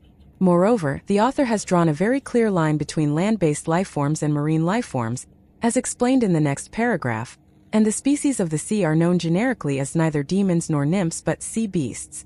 With that in mind, we have decided to use the terms Sea King and Great Sea King, respectively, for the 10th and 11th order of cultivation, and should emperors appear, they will be sea emperors. It's fine, take me there. Even if there are stronger sea walruses, I guarantee that none of them will harm you. As he spoke, the golden trident mark on Tang San's forehead flickered briefly. The sea shark immediately sensed something and responded with utmost respect. Yes, Your Excellency. It turned around, positioning itself beneath Tang San, carefully bearing his weight. A layer of blue light rippled from its body, enveloping both itself and Tang San, before it suddenly accelerated, heading toward the depths of the sea. The 9th order sea shark swam through the sea at full speed, moving as swiftly as the wind. Tang San also retracted his sea god aura, silently sensing the energy fluctuations within the endless blue sea. The deeper they ventured into the sea, the more vast and pure the energy of the endless blue sea became, and the more powerful the sea clans grew. Tang San lightly pressed his right hand against his forehead, his divine consciousness subtly fluctuating as he attuned himself to the surrounding sea's energy. Strange sensations continuously arose, and the golden pattern of the sea god's trident flickered in and out of view, radiating a peculiar glow. The energy contained within this endless blue sea was far more immense than he had imagined. Although the demon continent was incredibly vast and rich, it turned out that it paled in comparison to the endless blue sea. He was certain that if the celestial fox demon emperor hadn't diverted the majority of the world's fortune to the demon continent, the number of powerful sea clans would far exceed those on land. In the future, if he were to ascend to godhood, he could indeed harness some of the endless blue sea's energy to enhance himself. This would undoubtedly accelerate the recovery of his cultivation. 500 nautical miles didn't mean all that much to the sea shark. After half an hour, the sea shark slowly surfaced, allowing Tang San to see the scene above the waves. Tang San placed one hand on its dorsal fin as he gazed ahead. A dark line had already appeared in his vision. With his purple demon eyes activated, he could clearly see a massive island stretching across the horizon. This island was fairly large. Although it was obvious that it was not a continent, the coastline visible from where he was stretched for tens of kilometers. Even if this was the longer side of the island, it was still a vast area. Moreover, the vegetation on the island was extremely lush, making the entire island appear completely green. The island was brimming with a rich aura of life. At that moment, the sea ahead suddenly became turbulent. Waves surged up suddenly, and massive waves rushed toward Tang San and the sea shark. Blue light surged around the sea shark, rapidly gathering into itself before transforming into a massive blue light that slashed forward. The incoming waves were instantly split in two, crashing down on either side. Your Excellency, it's the Sea Walrus clan. The sea shark's somewhat timid voice came through. It was naturally not afraid of one or two sea walruses, but coming toward them wasn't just one or two. Tang San of course sensed it as well. In the sea ahead, a few dozen colossal creatures were heading in their direction. The sea walruses were simply massive. Each of those swimming toward them was at least 10 meters long, and they were far bulkier than the sea shark. Their long tusks protruded more than a meter, and the surging energy waves they emitted caused the sea to roil continuously. They began to surround them. Despite their bulky appearance, these walruses moved surprisingly fast in the water. Under normal circumstances, the sea shark's only choice at this point would be to turn around and flee, as the sea walruses could not match it in speed. But with Tang San present, the sea shark could only muster its courage, releasing its own aura to confront the encroaching walruses. The lead walrus came forward. It was enormous, over 15 meters in length with a massive body. Judging by its aura, it was also at the 9th order. When he saw it, Tang San's eyes suddenly lit up. He wanted to complete his mission and return as soon as possible, so he was naturally unwilling to waste time. The aura of the sea god trident was released once more. Immediately, the aggressive sea walruses surrounding them halted, almost instinctively lowering their heads. Sea beasts that were not gods found it nearly impossible to muster any thoughts of resistance in the face of Tang San's sea god aura, and even though they didn't know where it came from, they still instinctively submitted. Tang San's sea god aura wasn't just the aura of the sea god from his previous life on Douluo continent. It was the aura of a sea god who commanded all the seas, and any sea from any place subordinate to his divine realm had to submit. Although Phelan planet was not within the coverage of Tang San's former Douluo divine realm, the aura of the sea remained the same. And since this place was neither a divine realm itself nor subordinate to one, Tang San's sea god aura was just as effective here. Who is in charge here? Tang San said. The biggest sea walrus hurriedly swam over, looking at Tang San with some uncertainty. Your Excellency, I am. I need to inspect the island. Lead the way, Tang San said calmly. The walrus glanced at the sea shark beneath Tang San and hesitated. But your mount, Tang San replied. It is merely something I encountered along the way and had it guide me. Do you have a problem? Does your clan have a god around here? Have them come see me. The walrus hesitated for a moment but eventually signaled its clanmates to make way. Please proceed to the island. Tang San lightly tapped the sea shark's back with his toe. You may go. With that, he leaped into the air, his wings spreading behind him as he flew straight toward the large island. As he soared into the sky, the full view of the island came into his sight. The island was indeed large, and as it turned out, the coastline Tang San had seen wasn't even the longest side. Moreover, on the far side of this large island, there were several smaller ones, forming an archipelago. Each island was lush and teeming with vegetation, with a very rich aura of life. The ecosystem here was clearly well preserved. Undoubtedly, this was a place suitable for habitation. Tang San was observing from the air when a deep voice suddenly came from the island. Where does your excellency come from? What race are you? And why do you possess an aura that commands the reverence of my clan? Tang San's eyes narrowed slightly. He flapped his wings and descended toward the beach of the large island. At that moment, a large patch of sand on the beach began to churn, and a massive body resembling a meatball slowly emerged. This creature was over 20 meters long, and probably 10 meters around the waist. Its extremely obese body wriggled like an oversized larva, and it seemed to have difficulty turning its head. Its long tusks supported its weight on the ground, and a pair of eyes, which seemed tiny compared to its body, stared at Tang San with astonishment and suspicion. Tang San nodded toward it and said, Are you the one in charge here? Indeed, I am Haishan, an elder of the Sea Walrus clan. The giant walrus replied in a deep voice. As a sea king, it had a certain resistance to the aura Tang San exuded, unlike its lower order peers that didn't even dare to move in his presence. Tang San said, I am human. I hold the authority to command the sea. A human? The authority to command the sea. Haisheng was taken aback. Even the Sea Dragon King wouldn't dare make such a boast. You should choose your words carefully. Tang San gazed at it calmly, raising his right hand slowly into the air. The golden trident mark on his forehead instantly radiated a dazzling brilliance, and countless motes of light converged toward his right hand. The sea suddenly became calm within a 100-mile radius of the island. A dazzling golden light erupted from Tang San's eyes, and a massive ethereal figure slowly emerged behind him. He slowly uttered word by word. I said, I hold the authority to command the sea. 1. His name is literally marine life. The sea god's shadow behind him slowly raised the illusory golden trident in its hand. The entire sky darkened in an instant, with golden lightning crisscrossing it. The terrifying pressure seemed as though it would destroy the entire world. That overwhelming aura caused heaven and earth to tremble, and the sea to shudder. The uncertainty in Haisheng's eyes instantly turned into shock. Under the overwhelming pressure of the sea god, even as a 10th-order sea beast, it felt as if countless strands of faith energy from the entire sea were converging toward the gigantic shadow behind Tang San. That overwhelming pressure made it seem as though the entire endless blue sea was nothing but his backdrop. Tang San himself felt it as well.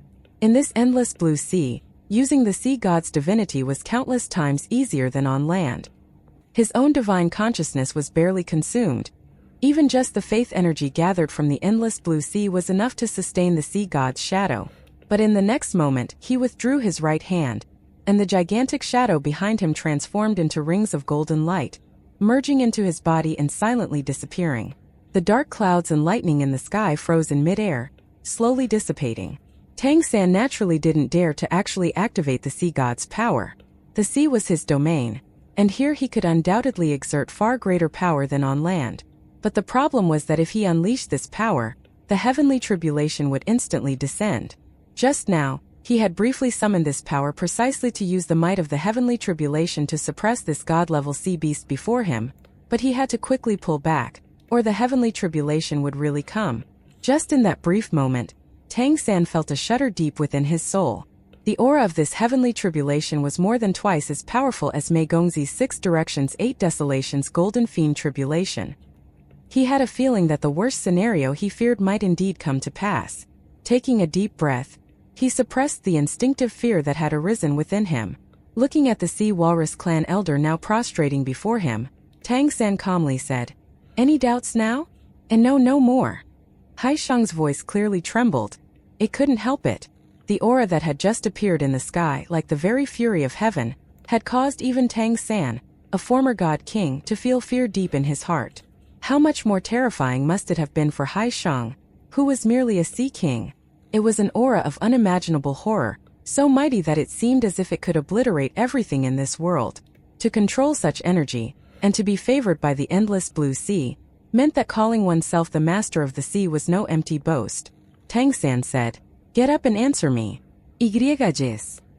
Hai Shang quickly pulled its tusks out of the sand and took a respectful position in front of Tang San. Tang San said in a deep voice, "I am here to inspect our territory. Are there any leaders of the Sea Dragon clan or Sea Giant clan in this nearby sea region? Other powerful clans are also welcome. I'll give you 3 days to gather them and bring them to this island to meet me. I have things to discuss with them. If the kings of your clans can come, all the better."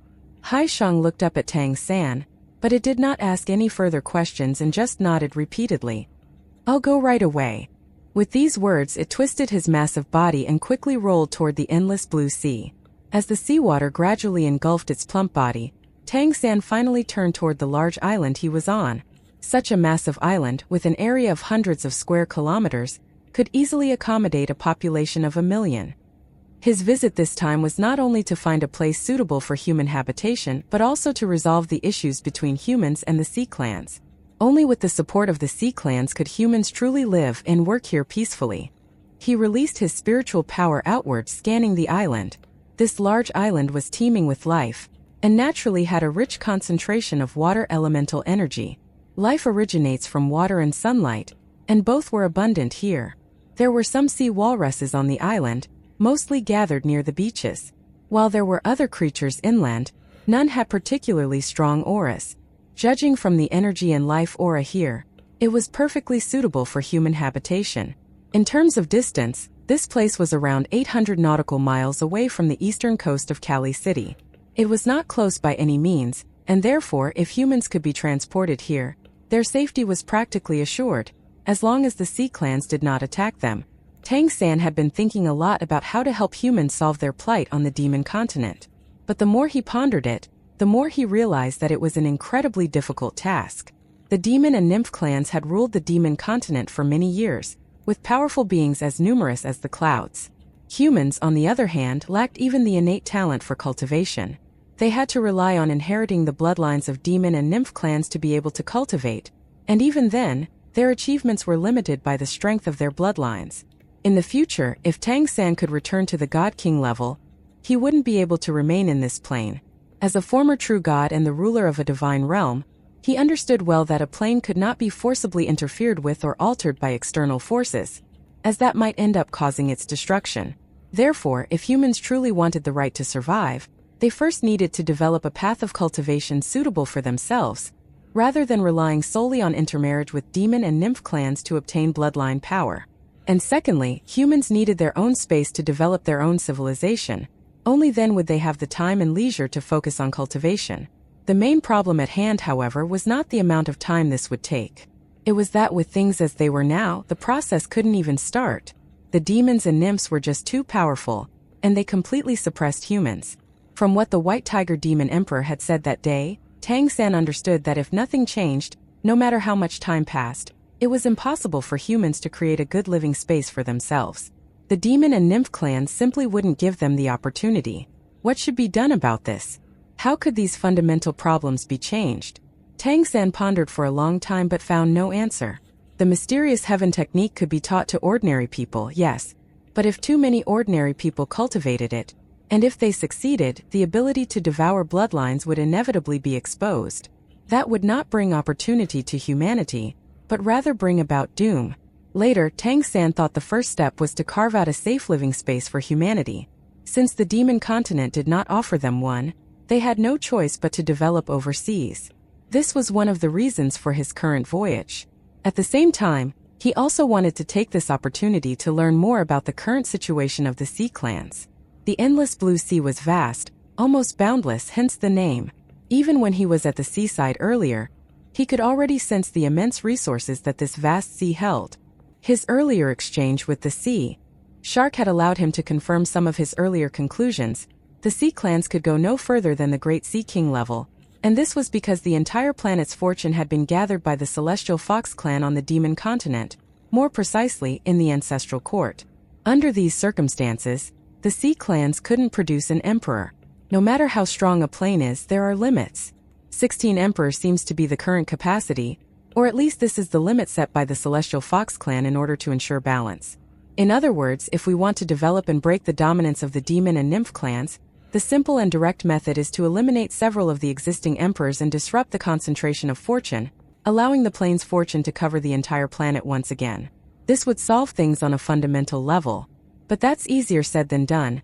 Before Tang San could become a god king once more, he absolutely did not have this ability, and once he did achieve it, he would have to leave this plane. Otherwise, he would completely destroy it. With his profound understanding of the truths of the universe, he naturally wouldn't do something that could cause the destruction of an entire plane. Moreover, over the past decade, his increasing understanding of Phelan Planet had given him even more far-reaching thoughts. To resist the will of the universe was by no means an easy task, but if one did not resist, the universe's will would, without a question, destroy any perceived threats. Perhaps the divine realm he had once inhabited had grown too rapidly, and that was what had led to the disaster that ultimately caused his wife's death. Tang San had since harbored a desire in his heart, how to gain the ability to resist the will of the universe. But this wasn't something he could achieve alone, nor could it be done solely by one divine realm, no matter how powerful. He already had some ideas, but it would take a very long time to bring them to fruition. In his plans, Phelan Planet held a crucial position. Gazing at the sea, Tang San closed his eyes, extending his spiritual power and divine consciousness towards the ocean, silently sensing the energy fluctuations within it. Since he had already reached a bottleneck, he didn't dare to recklessly absorb the energy from the endless blue sea. However, given that there were no emperors in the endless blue sea at present, and considering the influence brought by his sea god position, there truly wasn't anything in the sea that could threaten him. Even great sea kings would find their strength diminished when facing his sea god aura. At this point, he could fully contend with opponents at the sea king level. If push came to shove, he could still escape using the peacock transformation. Tang San was also considering whether to establish a long-distance teleportation array here. A distance of 800 or so nautical miles wasn't too much for a teleportation array. However, the resources consumed during teleportation would be significant. For a small number of people it wouldn't be a problem, but for tens or hundreds of thousands the cost would be too great. Therefore, sea transport was still the most ideal. Of course, the teleportation array wasn't out of the question. It would at least make it convenient for him or Mei Gongzi to come here. If the entire Peacock Demon clan could assist with the teleportation, the resource consumption would be much smaller. However, the problem was that the Peacock Demon clan had not yet fully pledged their loyalty to Mei Gongzi, making this too risky. The plan to establish a human settlement overseas had to be kept strictly confidential. Otherwise, if an emperor decided to pay them a visit, all their efforts would have been for naught. Time passed as he communed with the sea, and before he knew it, Tang San's spiritual power detected a surge of energy deep within the ocean. It wasn't long before dozens of massive figures appeared within his spiritual perception. The size of the sea beast's bodies seemed to be proportional to their strength. As the sea walrus clan elder gradually approached the shore, Tang San could tell that none of the beings following behind it were less than 15 meters long. Soon, one colossal figure after another emerged from the water. Tang San immediately noticed an enormous figure with twin horns on its head, and a massive body covered in dark blue scales. This being was over 40 meters long, with a pair of gigantic eyes radiating immense pressure. Its colossal form slowly rose from the sea, looking in Tang San's direction. Immediately after, another massive figure slowly stood up beside it. This one resembled a human somewhat, with a head and limbs that were quite similar, except it had no hair on its head, only something akin to a fin. Similar fin-like structures were present on its arms and legs as well. This figure was over 30 meters tall, with extremely sturdy limbs. Tang San had previously heard from the Sea Shark clan that the most powerful among the sea clans were the Sea Dragon clan and the Sea Giant clan. They were the overlords of the endless blue sea. However, their populations were not very large, and they were not excessively domineering, so the other clans had plenty of room to thrive. The Sea Shark clan were some of the more ferocious beings of the sea, so they were not well liked by other clans. The Sea Walruses, on the other hand, had a relatively gentler temperament. The Sea Walrus clan elder had brought back 3 members of the Sea Dragon clan, with the leader being the one over 40 meters long. There were as many as 7 sea giants, each with a massive body that radiated strength. The Sea Walrus clan had actually come with a good number of members, while the Sea Shark clan was absent. Obviously, this was the result of the poor relations between the Sea Walrus clan and the Sea Shark clan. As the numerous sea beasts gathered together, a powerful aura immediately emanated from them, especially from the massive sea dragon, whose wild aura caused the surrounding waves to become turbulent. The sea relentlessly crashed toward the shore. "Human, are you the one claiming to be the sea god?" The Sea Dragon clan powerhouse growled in a deep voice. It seemed that some of the beasts here could actually speak the common language, which surprised Tang San somewhat, considering the contact with the continent was extremely limited. But even though the Sea Dragon leader had addressed him using words, Tang San didn't respond in kind. That was not the appropriate answer. In this world where the strong preyed on the weak, strength was the answer to every question. The golden trident mark on his forehead glowed once again, and the raging sea instantly calmed down. A massive amount of faith energy from the lower-level sea beasts of the endless blue sea surged toward Tang San, rapidly elevating his aura.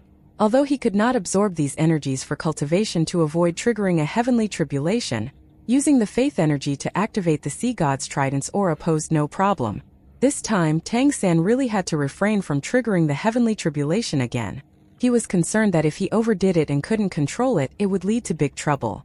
A giant pale golden shadow slowly emerged behind him, and the sea god's aura burst forth instantly. It was clearly visible that as soon as Tang San released the sea god's aura, the pupils of the Sea Dragon leader shrank instantly. The scales on its body bristled rapidly. The Sea Giant leader beside it also had a change in expression. They could all distinctly feel that in that instant, it was as if they had been isolated from the sea, and the human standing on the shore had become the very center of the ocean. How is this possible? Feeling the aura emanating from Tang San, the Sea Clan powerhouses couldn't help but fall silent. Only then did Tang San speak up. "I have grown under the favor of the sea, and I am also its protector. I've come this time hoping to communicate with the sea clans and become your friend," the Sea Giant leader suddenly said. "Does the sea truly favor you? You possess a powerful artifact that affects the sea's aura. That's not your own power. You claim to be the sea's protector, but where does your power come from?" Tang San calmly replied, "I have inherited the power of the sea god." The Sea Dragon leader let out a low growl. "There is no sea god in the endless blue sea."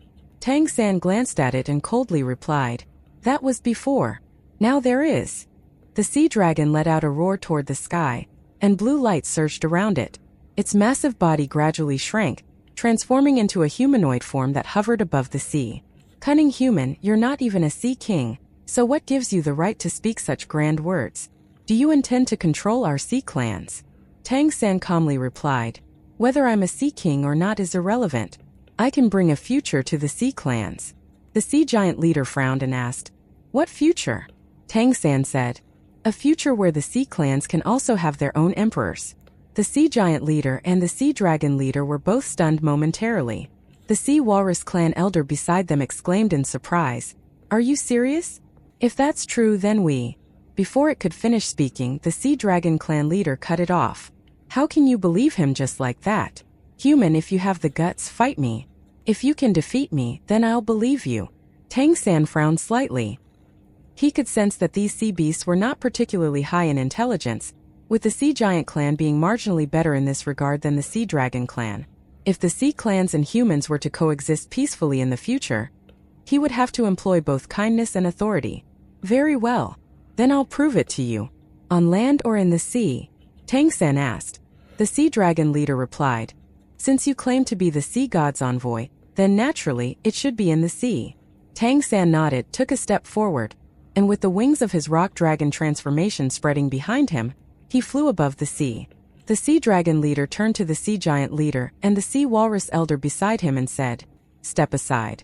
Let me test him and see what this boastful human is capable of." Upon hearing this, the numerous sea beasts slowly moved to the sides, creating a large open space. Tang San hovered above the sea, the golden trident mark on his forehead still glowing. As the sea dragon leader drew closer, it clearly felt a shiver-inducing pressure from Tang San, so strong that even its bloodline power seemed to be collapsing. Its cultivation was somewhat suppressed. The sea dragon leader scoffed. "You're using our sea's sacred artifact to suppress us, the children of the sea. Even if you win, it won't be a fair victory." Tang San raised an eyebrow, finding it somewhat amusing. This fellow wasn't as simple-minded as he seemed. "Fine, I won't use this to suppress you," Tang San said as the sea god's trident mark on his forehead vanished. The pressure that had been suppressing the sea clans instantly disappeared. The sea dragon's eyes lit up. Without the oppressive aura, its cultivation immediately returned to its peak. He let out a loud roar toward the sky, and the surrounding sea instantly boiled.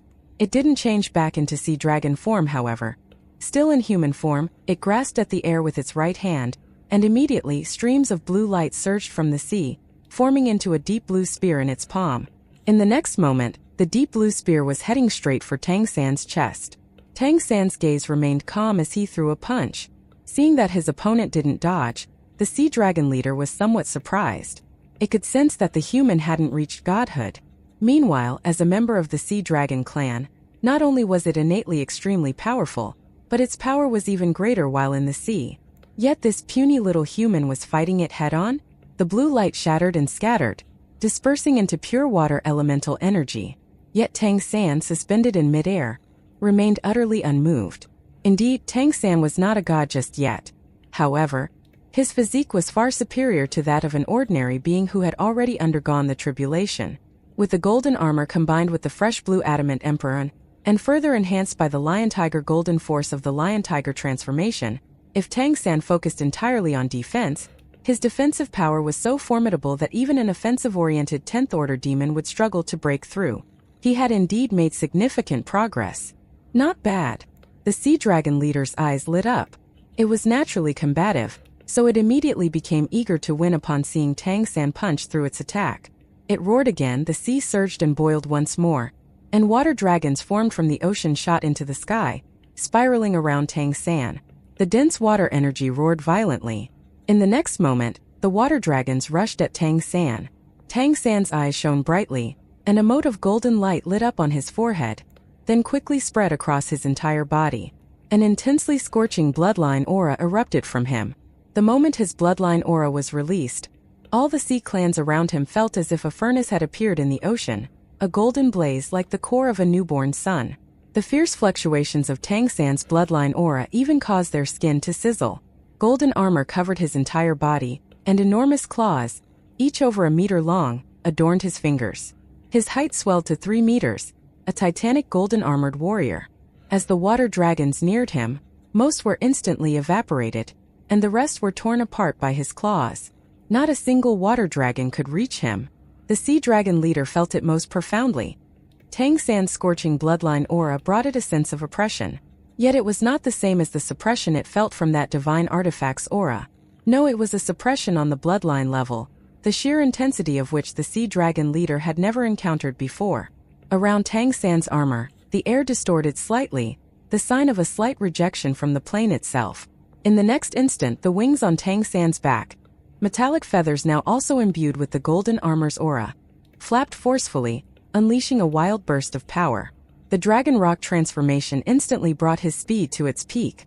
The air exploded with a loud boom, and in the next moment, Tang San was already in front of the sea dragon leader, his claws fiercely striking out. It was too fast. With the golden armor transformation boosting the dragon rock transformation, it was almost indistinguishable from teleportation on such a short distance. The difference was that teleportation did nothing to increase his momentum, while this speed, combined with his toughness, practically turned him into an armor-piercing cannon shell. The sea dragon leader hurriedly raised both arms, positioning a dark blue round shield in front of him. The shield had a diameter of 2 meters. It was adorned with intricate patterns and inlaid with gemstones. Under the urging of his divine consciousness, A dragon-shaped carving on the shield seemed to come to life. But in the next instant, the ear-piercing sound of slicing filled the air, and the massive impact of Tang San's strike sent the sea dragon leader flying. On the surface of the shield, which was clearly no ordinary item, 10 claw marks were left, and its radiance dimmed significantly. The dragon carving on its surface could now hardly be recognized for what it was. "My deep blue shield!" the sea dragon leader cried out in anguish. Tang San did not pursue the attack but instead looked at the sea giant leader and said, "If one of you isn't enough, how about you join in as well?" The sea giant leader's pupils contracted slightly, but it didn't refuse. A wave lifted its massive body from the sea, and in its hands appeared a colossal pillar, tens of meters long. "Endless sea!" the sea giant leader bellowed in a low voice. Instantly, blue halos rose from the surrounding sea, quickly enveloping both it and the sea dragon leader, causing their auras to explode. Both of these sea beasts were sea kings, and it was clear that they excelled in direct combat. Their strength far surpassed that of the sea walrus elder, who had a tough defense but was nothing more than a sitting duck. It seemed that these were the first-tier bloodlines of the sea, or at least something equivalent to that. With the two sea kings joining forces, the pressure Tang San faced suddenly intensified. However, Tang San was not afraid. The golden armor's aura erupted, merging with the lion-tiger golden force. His armor lit up with golden radiance, and at the same time, a chilling killing intent suddenly exploded from him. Everything around seemed to darken in color, and some of the lower-level sea beasts in the distance even felt as if the sea had turned blood-red. This was the god-killing domain. Since Tang San succeeded in creating the golden armor transformation imprint, his abilities were close to perfection. There was no doubt in his mind that right now, he was the absolute strongest person below godhood on the entire planet by a large margin. At this moment, as Tang San unleashed his full power, the intensity of the bloodline power he was circulating was simply unbelievable, and the killing intent emanating from the god-killing domain enhanced his aura threefold. His claws extended into 5-meter-long light blades, slashing simultaneously at the sea dragon and sea giant in front of him. Under the cold killing intent, the auras of the two sea kings were suppressed, rendering the sea giant leader's amplification ability almost useless. With a pained expression, the sea dragon leader retracted his deep blue shield, and a spear appeared in his hand. The spear gleamed as it thrust at Tang San. 1.